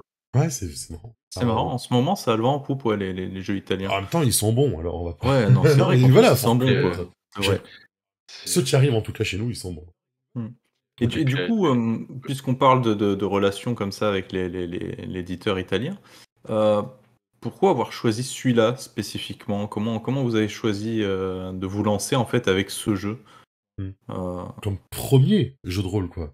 Comme premier, oui, tout à fait, comme premier, puisque normalement, c'est du jeu de société, donc Hmm. là, c'est une proposition particulière quand même, Fabula Ultima, pour se lancer. Ouais, tout à fait. Alors, le fait de passer au jeu de rôle, déjà, de passer du jeu de société au jeu de rôle, ça, je pense que c'est une évolution, enfin, c'est justement, on n'avait pas encore eu la bonne occasion et là, c'était effectivement la bonne occasion, mais c'est pas un truc, qui sort de nulle part. C'est-à-dire qu'il y a vraiment beaucoup de membres de l'équipe qui sont quand même, je veux pas dire avant tout, mais qui sont au moins autant des rôlistes que des joueurs de jeux de société. Moi, j'ai même Hmm. peut-être, ça je bosse essentiellement sur les jeux de société, mais c'est marrant, dans ma tête, je me vois quand même d'abord comme un rôliste. Une certaine, approche de Mhm. l'histoire, de quoi faire dans un jeu, qu'est-ce qui m'intéresse, moi, un des trucs qui m'intéresse le plus dans les jeux de société comme dans les jeux de rôle, c'est l'aspect d'avoir une imagination partagée, quoi. C'est de partager un univers avec d'autres joueurs autour d'une table. Il y a quelque chose de magique dedans qui se retrouve autant dans le jeu de rôle, que dans le jeu de société, enfin peut-être un peu plus dans le jeu de rôle, mais qui est quand Hmm. même présent dans le jeu de société qui fait, vraiment un dénominateur commun entre les 2. Heu, Ça, c'était juste, jeu de société par rapport à jeu de rôle. Hmm. Pourquoi Fabula Ultima en particulier? Ça faisait vraiment pleinement sens. Quand on connaît Cédric, le genre de jeu que nous, on a l'habitude de produire chez Don't Panic Games, l'ADN de l'entreprise, pour utiliser des termes comme ça, où on a vraiment un mélange, d'univers imaginaire, et d'univers ludique, tout en étant tous des rôlistes. Quand on a vu un jeu de rôle italien comme Cédric, qui reprend des thèmes de japanimation et de jeux vidéo japonais, il y a écrit Don't Panic Games Ouais. dessus. C'est Voilà, ça. c'était obligé d'être celui-là. Et OK. ouais. Et Ouais. on espère en faire peut-être d'autres dans la même, veine, dans le même esprit. Alors, pas dire qu'on va forcément se limiter à cette ligne, éditoriale-là, parce qu'il y a quand même d'autres jeux en dehors des jeux basés sur les trucs, japonais, mais c'était vraiment un choix naturel pour un premier jeu pour No Panic. D'accord. Et comment on se vend du coup quand on n'a jamais sorti de jeu de rôle avant pour un jeu qui a déjà une réputation puisqu'il a gagné des prix je crois en Italie, Oui. Il vient de gagner il y a quelques semaines, il y a 2 semaines, j'ai envie de dire D'accord, 2-3 semaines, et il a gagné le jeu de rôle de l'année à Lucca Comics and Hmm. Games, qui est une des grosses, je vais pas dire c'est l'octogone italien, mais c'est un petit peu ça. d'accord. Il y a un aspect jeu de société aussi, mais il y a vraiment un gros Hmm. aspect jeu de rôle. Hem Et donc il a gagné le jeu de rôle de l'année, ce qui est J'étais très content juste au C'est pas mal du moment tout. où il venait juste de sortir la version anglaise qui, en même temps que ça, a été numéro 1 des ventes sur DriveThru RPG, Ouais. plusieurs semaines, quoi. Donc ils étaient plutôt de D'accord. bonne humeur à SN, si vous voulez. Quand vous êtes allé les voir en disant coucou, on veut traduire en français, ils ont fait oh là là, c'est le bon moment de venir nous voir, on est de bonne humeur, Alors, c'est voilà, d'accord. on l'a heureusement, ça s'était décidé avant. D'accord. Ah, d'accord. Sinon, ils auraient dit: Sinon, «Ah non, maintenant, maintenant, on ouais, est les on gars, est n'importe qui, oh, quoi», ouais. c'est nous, hein, maintenant. Non, non, ils sont pas du tout comme ça. Au contraire, Hmm, ils sont ravis de voir qu'il y a d'autres gens qui sont intéressés par leur jeu et qu'ils ont envie de le hmm. traduire. Et du Alors coup, eux-mêmes, ouais. ouais, allez Non, je répondre. disais eux-mêmes, Lead Games, il faut leur faire un petit peu de pub aussi. C'est une des plus grosses. Ils ont un catalogue magnifique d'import en fait. À la base, ils font la même chose que moi, c'est-à-dire qu'eux, ils traduisent des jeux anglais vers l'italien. D'accord. Et Fabula Ultima, eux aussi, c'est un projet passion qui correspondait tellement bien à Nicolas Degobis et à l'équipe, pardon, que du coup, c'était le choix parfait. Je vais tousser. Je connais bien. T'as le droit. Le choix parfait pour commencer un jeu en créa en interne, en fait. Ok. Et du coup, le fait que vous ayez pas édité de jeu de rôle avant, ça leur a pas posé de soucis, vous avez pas senti ça dans la discussion? Non, je pense qu'ils ont compris assez vite que Il faut t'aller boire un petit peu, hein, tu sais. je vais peut-être aller chercher de l'eau. Ouais. Ils ont compris assez vite. Attends, je vais revenir. Et ils ont compris assez vite que pour nous aussi, c'était assez naturel de se lancer dans le jeu de rôle. C'est-à-dire que D'accord. n'est pas de nulle part, que ce soit Cédric ou moi ou certains autres de mes collègues, on est tous des rôlistes quand même. Hmm. Et je pense qu'ils l'ont senti. Et comme on est aussi quand même, on a une entreprise sœur qui est Inis Éditions, Hmm. Hmm. qui elle s'occupe de vrais livres, quoi, comme je parlais tout à l'heure de La Grande Aventure du jeu de rôle. Donc il y a quand même un savoir-faire de l'édition de livres qui est présent en interne, et donc on avait quand même des choses à leur montrer pour leur dire que oui, on se lance pas là-dedans complètement à l'aveugle non plus, quoi. Je reviens tout Hmm. de suite. Oui, pas de souci. Prochaine question, du coup. Vous voyez, c'est là qu'on voit que Nicolas, il est encore tout genou, hein, dans le monde des médias. Il n'est pas encore habitué à avoir la bouteille d'eau avant l'interview. Eh oui, Côté. c'est vrai. Mm. En attendant, moi je suis hypé quand même. Hein. Ouais, c'est vrai. C'est Je c'est suis horrible. vrai. Non, mais c'est vrai, c'est bien. Il y a trop de trucs. Ça, c'est cool. Oh, ça va, la bouteille d'eau était pas très très loin, quoi. Non. Ça va. Zoomons sur la bibliothèque, ouais, on ira voir après. Je ferai un zoom. Ah, il n'y a pas assez de jeux de rôle. Tous les jeux de rôle sont à la cave.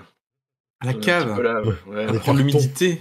Bah, non, ils sont bien au sec, hein. Ils sont sur une Pardon. étagère et tout, mais j'habite dans le même Mm. endroit depuis très longtemps, et donc à une époque, on a décidé qu'il n'y avait plus de place sur les étagères pour mes jeux de rôle, donc il n'y a plus que des bouquins. Non, c'est pas vrai. Ok. Avant de reparler du financement en lui-même, en gros les côtés chiffres, paliers, tout, hein, une petite dernière question sur ce monde dans lequel vous venez d'entrer en tant que professionnel. La différence entre communiquer dans le jeu de société et communiquer dans le jeu de rôle. Comment vous l'avez senti? Alors, clairement, c'est pas le même public, c'est pas les mêmes Mm. intervenants, c'est vrai qu'on pourrait penser qu'il y aurait beaucoup plus de similitudes. Que c'est un peu tout ça, ça reste dans les univers ludiques, Mm. c'est un peu les mêmes gens finalement qui font du jeu de rôle ou qui font du jeu de société. Quoique, c'est vrai que, on peut parler de démocratisation du jeu de rôle, mais il y a eu, dans les dernières années, une grosse démocratisation du jeu de société où ça a fait Ouais, un ouais. énorme boom, Explosion. heu, mais Mm. qui a quand même, il y a quand même des grosses passerelles. Mais c'est marrant de voir qu'effectivement, comment dire? Les intervenants, enfin vous quoi, Ah, les les vecteurs, tu veux dire les Les vecteurs, en gros, stars. les les stars. exactement, voilà, et c'est pas les mêmes stars, dans la Mm. communication pour les jeux de rôle et pour les jeux de société. C'est effectivement pas forcément les mêmes D'accord. intervenants. Et du coup, Heu, tu préfères lesquels? Et quels sont les plus alors, gentils? moi, comme je le disais, je suis biaisé parce que je me vois un peu plus comme un rôliste Bonne Ah. d'abord que comme réponse. C'est une très bonne et réponse. du coup, les gars, vous me paraissez super sympathiques. Voilà. Ah, C'est ça y Non, est. je remarque qu'effectivement, il y a, que vous vous connaissez entre vous, Ouais. qu'il y a quand même vous vous renvoyez des ascenseurs, je commence Mmh. déjà à entendre des petits trucs en découvrant un petit peu, cet aspect-là du truc Oui. il y a une vraie communauté autour de ça et que c'est assez Mmh. sympathique. Ouais, c'est bien, pourvu que Mais ça mais dure, c'est hein. vrai que c'est pas les mêmes intervenants, c'est peut-être pas les mêmes, alors après il y a aussi la partie, d'éditer du jeu de rôle par rapport à éditer un jeu de société, où là aussi il y a des grosses différences parce que quand même en jeu de rôle, il y a besoin de beaucoup plus de rigueur éditoriale, je pense. Hem, il y a aussi le fait de devoir, faire très attention quand on va dans 3 ans, on va ressortir une nouvelle extension de tel jeu et qu'on aura oublié qu'on a utilisé tel terme à la page 238 du manuel d'origine et Mmh. qu'il va falloir ressortir donc on a bien fait attention à créer un glossaire, à faire en sorte qu'on a des outils pour, continuer ça éditorialement de manière cohérente sur la durée, des choses comme ça. Mmh. Les délais sont pas les mêmes, pas tout à fait les mêmes rigueurs. On reste dans les Mmh. mêmes univers et un peu les mêmes, matières, hein. Mmh. On reste quand même dans le papier, dans les choses comme ça. Il y a Mmh. le jeu de rôle, il y a certains jeux de rôle où il y a aussi des figurines, des dés, donc il y a quand même du matériel qui se rapproche du jeu de société. Mais c'est vrai qu'il y a quand même des grosses différences. Il y a à la fois des similitudes et des différences, ouais. Mmh. Mmh. OK. Et On c'est peut-être va j'ai une petite vas-y. question, Ouais. et c'est peut-être pas toi qui t'en occupe du coup, mais tout ce qui est réseaux sociaux et cetera, est-ce que les rôlistes sont sur les mêmes réseaux que les ludistes? On va les appeler comme ça, alors que moi je considère que le jeu de rôle c'est une sous-catégorie de jeu de société tout simplement, mais est-ce que vous visez les mêmes réseaux sociaux peut-être ou c'est pas du tout les mêmes groupes ou ils sont plus durs à trouver les rôlistes? Je sais pas ce que tu en penses toi? Alors, je pense que les releases sont peut-être un peu plus durs à trouver. Les mêmes réseaux, oui, dans les grandes lignes quand même. C'est-à-dire que on va quand même passer sur YouTube, on va quand même passer sur Twitch, on passe Mmh. quand même beaucoup sur Facebook. En revanche, c'est vrai que ce sera pas, les mêmes influenceurs sur Ouais, YouTube, les mêmes OK. groupes sur Facebook. Il y a quand même des sous-divisions dans chacun des réseaux sociaux.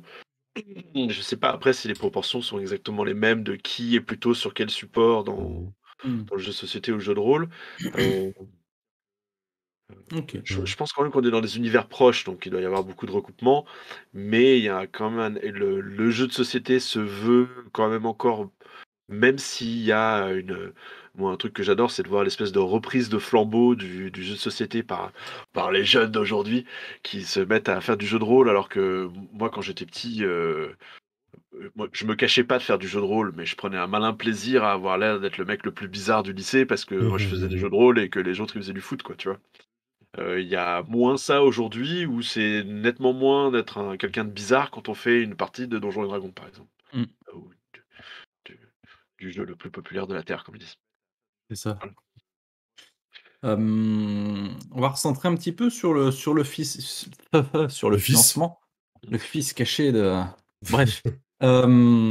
Voilà donc Fabula Ultima, donc on ça fait une semaine qu'il est en financement. Ça continue jusqu'au 6 décembre, si je dis pas de bêtises? C'est ça.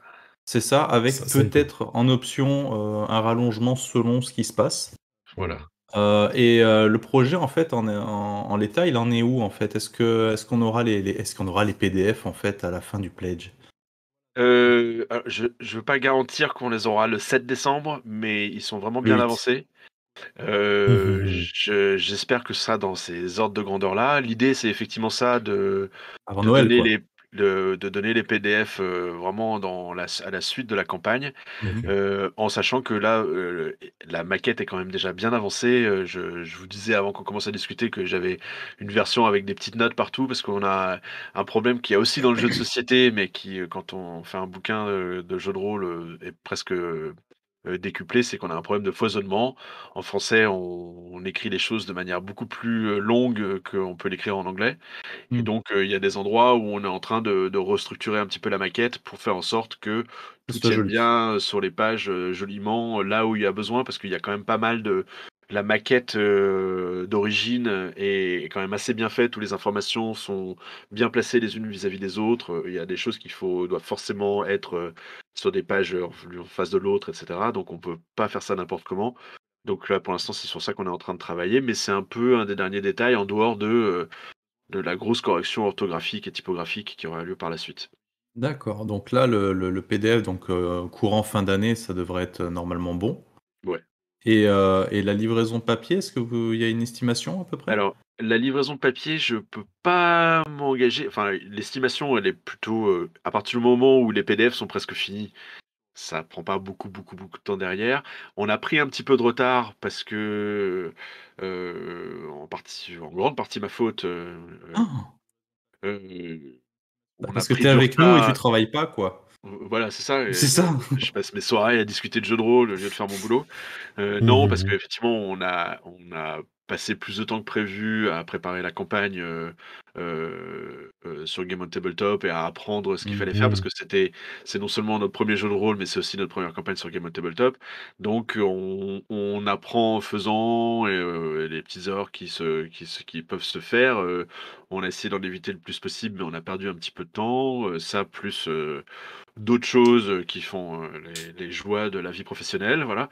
Donc on a pris un petit peu de retard par rapport à ce qu'on voulait au départ pour l'impression. On était parti pour février, mars. OK. Là, on est toujours dans ces zones-là, mais peut-être en plus il faut qu'on finalise les décisions de qui va produire le jeu, où est-ce qu'on va produire le jeu. Donc là, moi, ce que je dis qui me paraît tout à fait crédible, c'est fin Q1, début Q2, c'est au printemps prochain, quoi, en gros. D'accord. Ce OK. qui, heu, ce qui va arriver très vite, hein, surtout pour moi. Donc on va faire un petit rappel du matériel qui est débloqué, puisque je te vois sur la bonne page, cher Kiefer. Vas-y, c'est parfait. Qu'est-ce que donc on a débloqué quoi pour le moment? Donc on a le financement, ça c'est Mhm. bien. Ça de mémoire, là je fais ça de mémoire, c'est le nom dans l'ouvrage, hein, le prochain Oui. truc Voilà, le et le 1 truc, on est à 137 €. S'il y a Mhm. 2 d'entre vous qui veulent prendre quelque chose, C'est le moment. Ou une c'est le boutique. moment. Ou une boutique, tout à Mhm. fait. Et c'est effectivement, bah, comme je disais qu'on a eu des problèmes de foisonnement dans le bouquin, on a décidé de rajouter des pages. Donc la version italienne, la version anglaise font 360 pages. Nous, mmh, je crois qu'elle fera 368 pages, Ouh. qui nous donne des pages en rab. Dans laquelle on Mhm. va, du coup en profiter pour dire merci à tous ceux qui ont participé à la campagne parce que c'est un truc qui se fait pas forcément mmh, qu'on n'a pas souvent l'occasion de faire dans une version française. Où Mhm. souvent, bah, en tout cas dans les jeux de société, il faut que je traduise des remerciements à des gens qui ont testé le jeu dans la langue d'origine, mais je peux pas Mhm. vraiment le faire dans la langue, française. Là, comme on a une campagne et tout, on va en profiter pour le faire. Moi, j'avais envie que ce soit fait comme ça, donc Oh, ouais. le premier truc, c'est le nom de tout le monde dans le bouquin.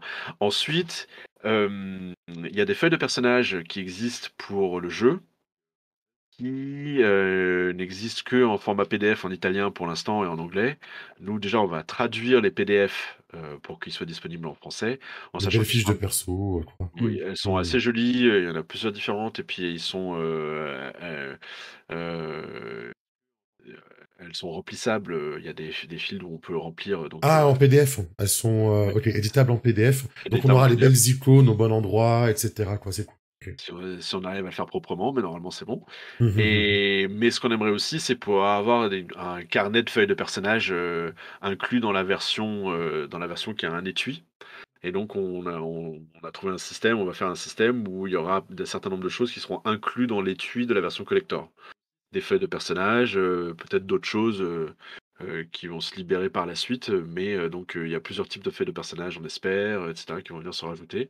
Après, il y a d'autres choses, qu'on est en train d'essayer de mettre en place le mieux possible. Le celui qui, moi, me tient à cœur, mais je suis encore en train de discuter pour voir si on a les ressources pour le faire, de manière suffisamment rapide pour que ce soit intéressant pour les gens qui participent. Heu, je le disais peut-être tout à l'heure, moi, depuis le covid, j'ai beaucoup joué, par Discord, par Roll20, et Ah, cetera. ah. On est en train d'essayer de voir ce qu'on peut faire pour faciliter, pour donner des outils pour justement aller utiliser les tables, virtuelles, pour, alors je garantis pas que je vais faire un énorme truc sur Foundry parce que je sais pas forcément exactement comment ça fonctionne, mais qu'il y ait au moins des éléments, des tokens, peut-être des cartes ou des choses, qu'il y ait au moins quelque chose à se Mhm. mettre sous la dent si on veut aller jouer, une partie avec ses copains, sur Discord et Ah, sur Roll20, quoi. nous on joue qu'en Là virtuel, donc là on tu nous parle parles. là. Ouais, ouais, ouais, là Ouais, on ouais, discute parce là on que. discute. Moi, j'essaie de faire les 2. Je joue toutes les semaines en virtuel et tous les mois en réel, voilà. Ok. Flo joue ce week-end. Bah, écoute, tu nous feras un petit retour. C'est cool. Ok. Ça marche. Mais du coup, c'est pas des paliers, excuse-moi, c'est pas des Vas-y. paliers qui vont augmenter la production et potentiellement ralentir, en fait. C'est pas le but des paliers que vous allez rajouter, quoi. En gros. Non, les éléments qui seront, non, normalement, ça devrait pas Hmm. je pense pas que, après moi j'avais, plein de rêves extraordinaires, d'objets à rajouter au truc, mais, justement pour des questions de délai, pour les questions de est-ce qu'on du coup ça nous forcerait à passer en Chine pour l'impression? Est-ce que c'est vraiment ça qu'on veut pour ce jeu? Je suis pas sûr. Donc, si tout d'un coup il y a vraiment un gros engouement et que tous les paliers sont débloqués rapidement, on est toujours en Hmm. train d'en discuter. Heu, mais, sinon normalement non, Hmm. l'idée justement c'est de faire en sorte que le jeu devienne disponible pour les backers assez rapidement quand même. Mmh. Ok. Et il y a une question qui est revenue plusieurs fois là, je crois, dans le chat, c'est par rapport justement à l'impression. Vous avez déjà décidé où est-ce que vous voulez imprimer, Il le y a jeu ou c'est une, encore en Il y a une shortlist, heureusement pour vous, c'est pas moi qui m'en occupe directement. On a une équipe de fabrication pour ça et elles sont, en train Ah oui. de déterminer, quelles sont les meilleures opportunités. Mais en sachant qu'on a des bonnes relations, donc qu'on connaît déjà les gens dans les usines et cetera. Donc Hmm. on a quand même des prix qui sont plus ou moins garantis et sur lesquels on a calculé, les paliers. Donc D'accord. en termes de délai, en termes de coût, normalement, tout est bien prévu, quoi. Ok. OK, ça marche. Euh, Mais, super. ouais. Il y avait une question sur Twitter que du coup je vais relayer. Il y a le pack aventurier à 39, ok? Et Ah oui. il Mmh. n'y a pas de pack aventurier avec les livres, plus l'écran de MJ en fait. Il faut faire en fait, j'ai envie de dire, l'effort, qui est pas forcément intuitif, de faire cliquer dessus, rajouter le Ajouter en pack option. MJ en option, Ouais. etc. Je sais plus où il est par là je crois. Est-ce que du coup, c'est parce que vous êtes habitué à ce côté intuitif ou c'est parce que vous essayez aussi de favoriser le pack héroïque, en fait? Heu, je pense qu'on Ou essaie de vous y avez pas favori pensé? heu, je pense que, au début, en fait, je voulais Mhm. n'offrir le kit de meneur de jeu que inclus dans le pack héroïque. Mhm. Mais on s'est dit que quand même, il y a des gens qui vont vouloir l'avoir, sans forcément avoir la version cartonnée du manuel de base et le coffret et les trucs en Mmh. plus, ou Mhm. qui veulent juste le contenu qui existe tel qu'il existe en version italienne, mais en français. Et donc c'est pour ça qu'on a rajouté ce kit du meneur de jeu en option, au lieu de faire heu, D'accord. un kit, pas aventurier, mais on aurait pu l'appeler un kit aventurier plus, qui inclut tous les éléments, pas en deluxe. Mmh. Heu, et comme je le dis, on apprend la plateforme. Je pense qu'on refera pas comme ça, on fera juste une version séparée la prochaine fois. Ok. Là, c'était, dans la manière de laquelle, les étapes se sont mises en place. Sur le coup, on a pensé que ce serait plus simple de faire une option pour ajouter le kit de meneur de jeu. Mhm. C'est pas forcément vrai, mais bon, c'est un petit peu plus compliqué, mais je pense que Je, c'est quand même jouable. j'ai en train de montrer à l'écran, hein, si vous voulez Ouais. faire la manip, je vous ai Ah, montré. Hein. à titre perso, c'est vrai que j'ai buggé un petit peu, hein, dessus. Je regardais le Mhm. bouquin et puis je me suis dit: «Bon, bah, et l'écran, ça fait combien?» Je me suis dit: «Putain, de 39, on passe à 100 plus?» Et pour l'écran, Non, alors je à suis allé ce point. bien regarder les trucs pour Mhm. savoir ce que c'était et c'est seulement après que j'ai compris, en fait, que c'était la version Version de collector, quoi. luxe, avec des Ouais, surprises, etc. donc Quoi. je suis allé Ok. fouiller dans les options pour regarder, effectivement, donc Mhm. avec l'écran et tout ça, vous avez un total d'à peu près 70 €, quoi. Ouais, avec le petit frais de port derrière. C'est ça, Euh, ce qui est très correct. et le titre du meneur, je vois qu'il y a PDF avec, ça veut dire que c'est en PDF dans le titre du meneur, en fait. Quand tu prends Alors le titre du meneur. l'écran, il est effectivement, c'est pas très intéressant de l'avoir en PDF. Non. En revanche, il y a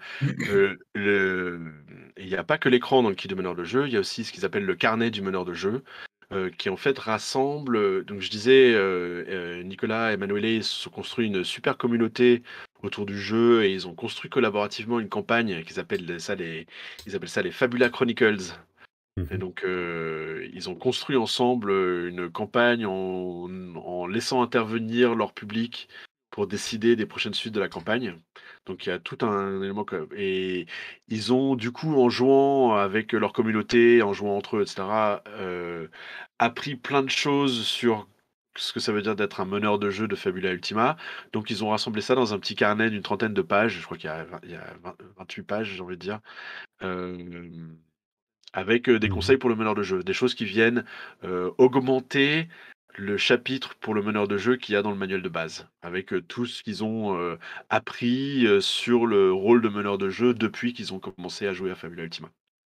Des conseils sur comment développer la campagne, justement, comment créer ses propres histoires rien qu'à partir de ce que nous disent les joueurs. D'accord. Et la version Deluxe, en fait, est-ce que ça change rapidement? Alors, dans la version de luxe, le manuel de base, il est en couverture cartonnée avec euh, euh, un vernis sélectif. Il est assez classe. C'est la version de luxe qu'ils ont fait chez Need Games. Hmm, Dans un étui collector qui aura la même couverture que la jaquette de la truc souple. Alors, je vous montre ok. la couverture souple. Ouais. Attends, je te euh, passe en grand. ouais, pardon. La couverture Parfait. souple, c'est un peu comme un manga, c'est-à-dire qu'il y a une jaquette couleur, Ah oui, ok. une dust Excellent. jacket qui se met par-dessus une couverture en noir et blanc. Donc D'accord, là, ouais. on aura une couverture cartonnée, solide, un peu avec une couverture, vraiment classe dans un étui et dans l'étui, il y aura aussi le livret les autres livrets, le livret du maître, le carnet du maître, le livret, press start. Appuyez Hmm, sur start, l'écran qui pourra rentrer dans l'étui et un emplacement où on pourra rajouter les feuilles de personnages et éventuellement d'autres choses, si on arrive à rajouter d'autres choses, en plus de ça. On a quelques petites idées de d'autres éléments à rajouter dans l'étui pour, venir, vraiment de que tous les outils soient disponibles facilement pour le meneur de jeu, pardon, j'ai l'habitude de dire maître de donjon donc, mais, on comprend. pour le meneur ou la meneuse de jeu Hmm. quand on aura le bouquin, la version héroïque entre les mains. C'est marrant, ça me fait penser, moi, quand t'achetais les jeux et que c'était l'édition collector à l'époque de tel ou tel jeu, là, ça me fait penser à la même chose. C'est rigolo. Hmm. Même Euh, dans le jeu vidéo, tu vois. ouais, c'est ça. Hmm, C'est ça, les fantasy, Final Fantasy 9 en ultra collection avec le petit, je crois hmm. que c'était une figurine à Le l'époque, petit ou je me rappelle étui, plus. ouais. Ouais, c'est Les ça. Zelda aussi, ils avaient ça. Hmm. Ouais, ouais, ouais. Et puis le fameux livret que tout le monde adorait, les livrets Ah, des jeux j'adorais les vidéo à livres, l'époque. ouais. Ouais. Hmm. Euh, Et par rapport à la suite, en termes de jeux de rôle chez Don't Panic, il y a des projets dans les tuyaux, il y a des C'est envies? le secret le moins bien gardé de la communauté, heu Hein? Voilà, je sais pas. Donc on a toujours dans, le Cédric, aux affûts de bonnes opportunités de jeux de rôle, en Italie. Il a aussi rencontré les gens de Mana Project, personnage adorable qui s'appelle Michele, qui est donc un des patrons de Mana Project. Mana Project qui sont connus en particulier, enfin pour pas mal de jeux récemment, j'ai envie de dire Historia, Not the End. Il y a plusieurs jeux de leur côté. Il y a un jeu qui s'appelle Ragnarok, je crois. Donc, un gros éditeur Hmm. italien qui eux aussi sont partis sur une licence japonaise pour créer leur jeu. Là pour, là une vraie licence japonaise, c'est-à-dire qu'ils ont choisi Cowboy Bebop et ils ont fait un Kickstarter, qui vient de prendre fin, sur les chapeaux de roue où ils ont fait je crois, 2400%, un truc incroyable, donc Un ça truc s'est de très, très bien l'espace, quoi. passé. Voilà, c'est Ouais. ça et ils sont aussi ouais, c'est ça. Ils sont aussi contents que les gens de Need Games, en ce moment Ouais, tu m'étonnes. et là aussi quand, Cédric a rencontré Michele, ils ont vu assez rapidement qu'ils pouvaient faire un truc ensemble parce que comme nous, on a déjà des contacts avec, Sunrise et qu'on a déjà des droits, des contrats avec Sunrise parce qu'on a fait un jeu qui s'appelle Cowboy Bebop, un jeu de société sur le thème de Cowboy Bebop. Donc on a déjà les contacts sur Sunrise, on va faciliter pour, Mana Project, la validation des éléments dont il a besoin pour, faire le jeu de rôle de Cowboy Bebop, en participant un petit peu, à un input sur la création du jeu elle-même, mais surtout en faisant la version française, dans la foulée quoi, dès que la version italienne et la version anglaise seront prêtes.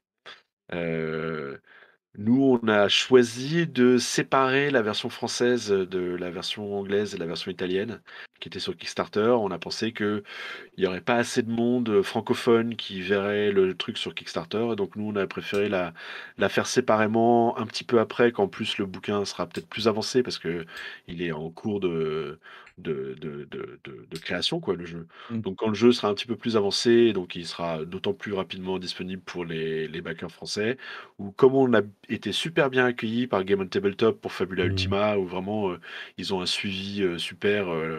Ils m'ont expliqué comment utiliser la plateforme avec plein de petits conseils, où on relancer régulièrement. Est-ce que vous avez bien fait ci? Est-ce que vous avez bien fait ça? C'était vraiment sympa. Qui nous permet en plus de profiter des leviers de communication de Game of Tabletop, donc de peut-être qu'on parle de Cowboy Bebop, le jeu de rôle dans Casus Belli ou des choses comme ça. Donc Mhm. on va faire la version française sur Game of Tabletop en mars de Cowboy Bebop, le jeu de rôle. Ok. Voilà. Et là aussi, c'est le genre de truc où ça s'imposait un peu à nous, puisque on a déjà fait un jeu sur l'univers de Cowboy Bebop, on en a fait d'autres Mhm. sur Naruto, sur l'attaque des Titans, donc c'est des licences qu'on connaît assez bien. Mhm. Mhm. Mais en même temps, c'est un jeu de rôle italien, donc pour nous, ça check toutes les boîtes Ok. les cases C'est, à D'accord. cocher, quoi. vous Donc restez encore dans l'idée japonaise, en fait, pour l'instant, dans vos intérêts. Oui, là aussi, ça coulait de source d'une certaine manière. Je sais pas si ce sera toujours le cas, parce que même sur Don't Panic Game, on a quand même pas mal diversifié les univers qu'on aborde Ouais, dans les jeux. avec DC, Batman, j'ai vu, ouais. Ah oui, alors ça, Mhm. on a beaucoup de chance d'être très copains avec une boîte américaine qui s'appelle Cryptozoic, Mhm. Qui a les droits, ouais, sur qui a DC. les Ouais. droits de DC, et du coup, on fait les versions françaises de DC Deck Building, et Mhm. c'est toujours assez sympa. Ils ont aussi alors un jeu à quel j'ai coordonné la version française, un gros jeu solo sur le Batman de Frank Miller, qui s'appelle Mhm. Dark Knight Returns, qui est sorti il y a pas longtemps chez Dog Panic Games, voilà. Donc on était très content de pouvoir bosser sur des licences comme ça, mais pas que. En fait, on, on décide de varier les goûts et les plaisirs pour offrir à notre public vraiment un échantillon assez large de ce que représentent les univers et des cultures de l'imaginaire en général. Pas que la Japanimation et les JRPG qui sont un de nos points forts en interne, mais c'est pas le seul. On aime bien aussi les séries américaines, les comics, les jeux de rôle plus classiques. On trempe dans tous ces univers, quoi. Mhm. Et est-ce que du coup, Et on va pouvoir vous rencontrer dans des conventions du coup? Je sais que je t'ai déjà alors, posé tout à l'heure, mais... oui, alors Mhm. j'espère qu'on pourra en faire beaucoup plus. Ce que je te disais tout à l'heure, c'est qu'on a loupé Octogone parce que nous, on était un petit peu obligés d'aller à SN, où étant une boîte de jeux de société au départ, nous, SN, c'est le gros truc de l'année. Mais à SN, il y a du jeu de rôle. On va aussi à Cannes. À Cannes, il y a quand même une grosse section de jeux de Hmm. rôle. Mais il y a effectivement de plus en plus de...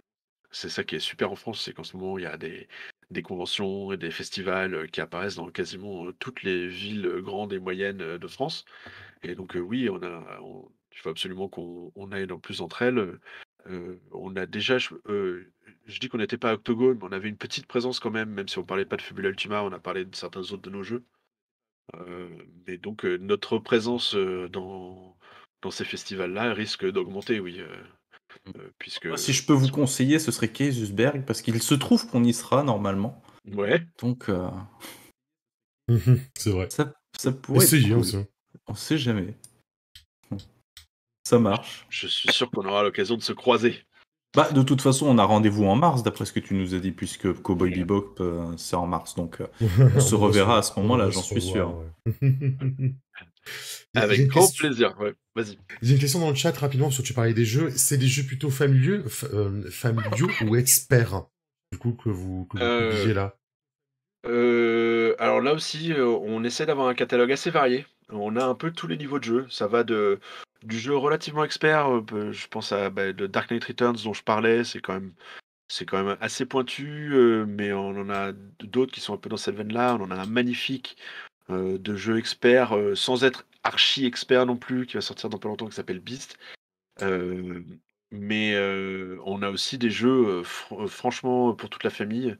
On a un super jeu qui est sorti il y a pas longtemps qui s'appelle Ça suffit, où c'est un tout petit jeu de cartes tout bête, et le but du jeu, c'est de faire croire à la maîtresse de l'école que c'est pas nous qui avons fait la bêtise. Et donc on se passe en fait une espèce de Mhm. patate chaude en disant ah non c'est pas moi c'est lui c'est pas... Et donc ça fait des parties assez mouvementées, mais c'est juste un jeu assez simple avec juste un petit jeu de cartes. Donc on a vraiment, et entre ces deux échelles là, on a une offre qui se veut assez large. Il y a un peu de tout pour tout le monde sur le catalogue. D'accord. Ok. Ok. Voilà. Euh, Fabula, il sort en boutique, lui, il sortira sur une plateforme que PDF. Comment vous prévoyez ensuite de le faire sortir? Une plateforme que PDF, ça c'est une bonne question. Il faut qu'on se penche dessus, mais oui, il y a des Bah, chances que la version Daemon, française. ils le font par exemple. Ils ont une Oui, marketplace où en fait tu peux oui, c'est vrai. directement sur Daemon. C'est vrai, il faut jouer avec eux, parce que sinon l'autre option c'était Drive-Thru RPG, mais c'est vrai Drive-thru. que tu as raison. Il y a Game On. La version anglaise est sur Drive-Thru, donc ça fait sens qu'il y a la version française aussi. Mm. Euh, mais pour Mhm. l'instant, on l'a pas finalisé, mais oui, ça fait partie des objectifs de pouvoir avoir juste la version PDF. Mm. Après, le jeu imprimé, il sera disponible dans la version de base, on espère en librairie, et dans la version plus collector et la version de base dans les boutiques de jeux, dans les boutiques spécialisées. Mais il y a on a décidé assez rapidement, et c'est une des raisons pour lesquelles on a fait la campagne rapidement, parce qu'on voulait, dans le réseau livre, il y a euh, Mhm. un calendrier assez strict sur les annonces qu'on doit faire, à quel moment on doit faire les annonces de nouveaux produits pour qu'ils soient distribués dans le réseau livre. C'est pour ça on a fait la campagne plus tôt que ce qu'on pensait, pour pouvoir justement pour pouvoir proposer le bouquin au réseau livre à une certaine date. Euh, qui de toute façon on va devoir décaler un tout petit peu. Mais bon, mais c'était ça l'idée au départ, et donc oui, de profiter de la connaissance du réseau livre qu'on a par l'intermédiaire de Mhm. Ennis Édition, pour le faire, pour distribuer cet objet bizarre qui est un jeu de rôle, qui est ni vraiment un jeu, ni vraiment un livre, mais qui est un peu les deux en même temps. Et donc, effectivement, comment trouver le bon réseau de distribution pour ça, euh, essentiellement dans les boutiques, mais aussi dans les librairies. Oui. Ok. Je pense qu'on a fait un petit peu le tour de tout ce qu'on voulait faire, tout ce Ouais. qu'on voulait dire. Est-ce que tu as des trucs à rajouter, des trucs que tu aimerais nous faire partager, auxquels on n'aurait pas pensé, des remerciements peut-être qu'on n'aurait pas fait non plus? Si le chat a des questions, c'est maintenant, pendant qu'il parle. J'ai fait Oui. ses remerciements. Ouais. Si on a raté des questions, allez-y. Ouais, les remerciements, c'est surtout à vous de m'avoir invité Bah, pour avec parler de plaisir. jeu. Non, non, puis effectivement, à tous les gens Mhm. qui ont financé la campagne sur ces dernières semaines, sur les derniers 10 jours, pour nous avoir permis d'atteindre les 100%, et de continuer, puisque là, on se rapproche du premier palier. Je sais pas où ça en est exactement. Ouais, je me demande Mais bien ce que c'est le 14e 1000, là, le 14 000. Je sais pas si on pourrait avoir une petite info, un petit teaser, quelque chose. euh, Non, on garde la surprise sinon. si, parce que je pense que ce sera annoncé assez rapidement Ah, le truc, mais bon, ça c'est reste entre assez nous, on simple le répète aussi, mais pas. Il y a le personne. dans le bouquin, il y a beaucoup de très, très jolies illustrations, Mhm.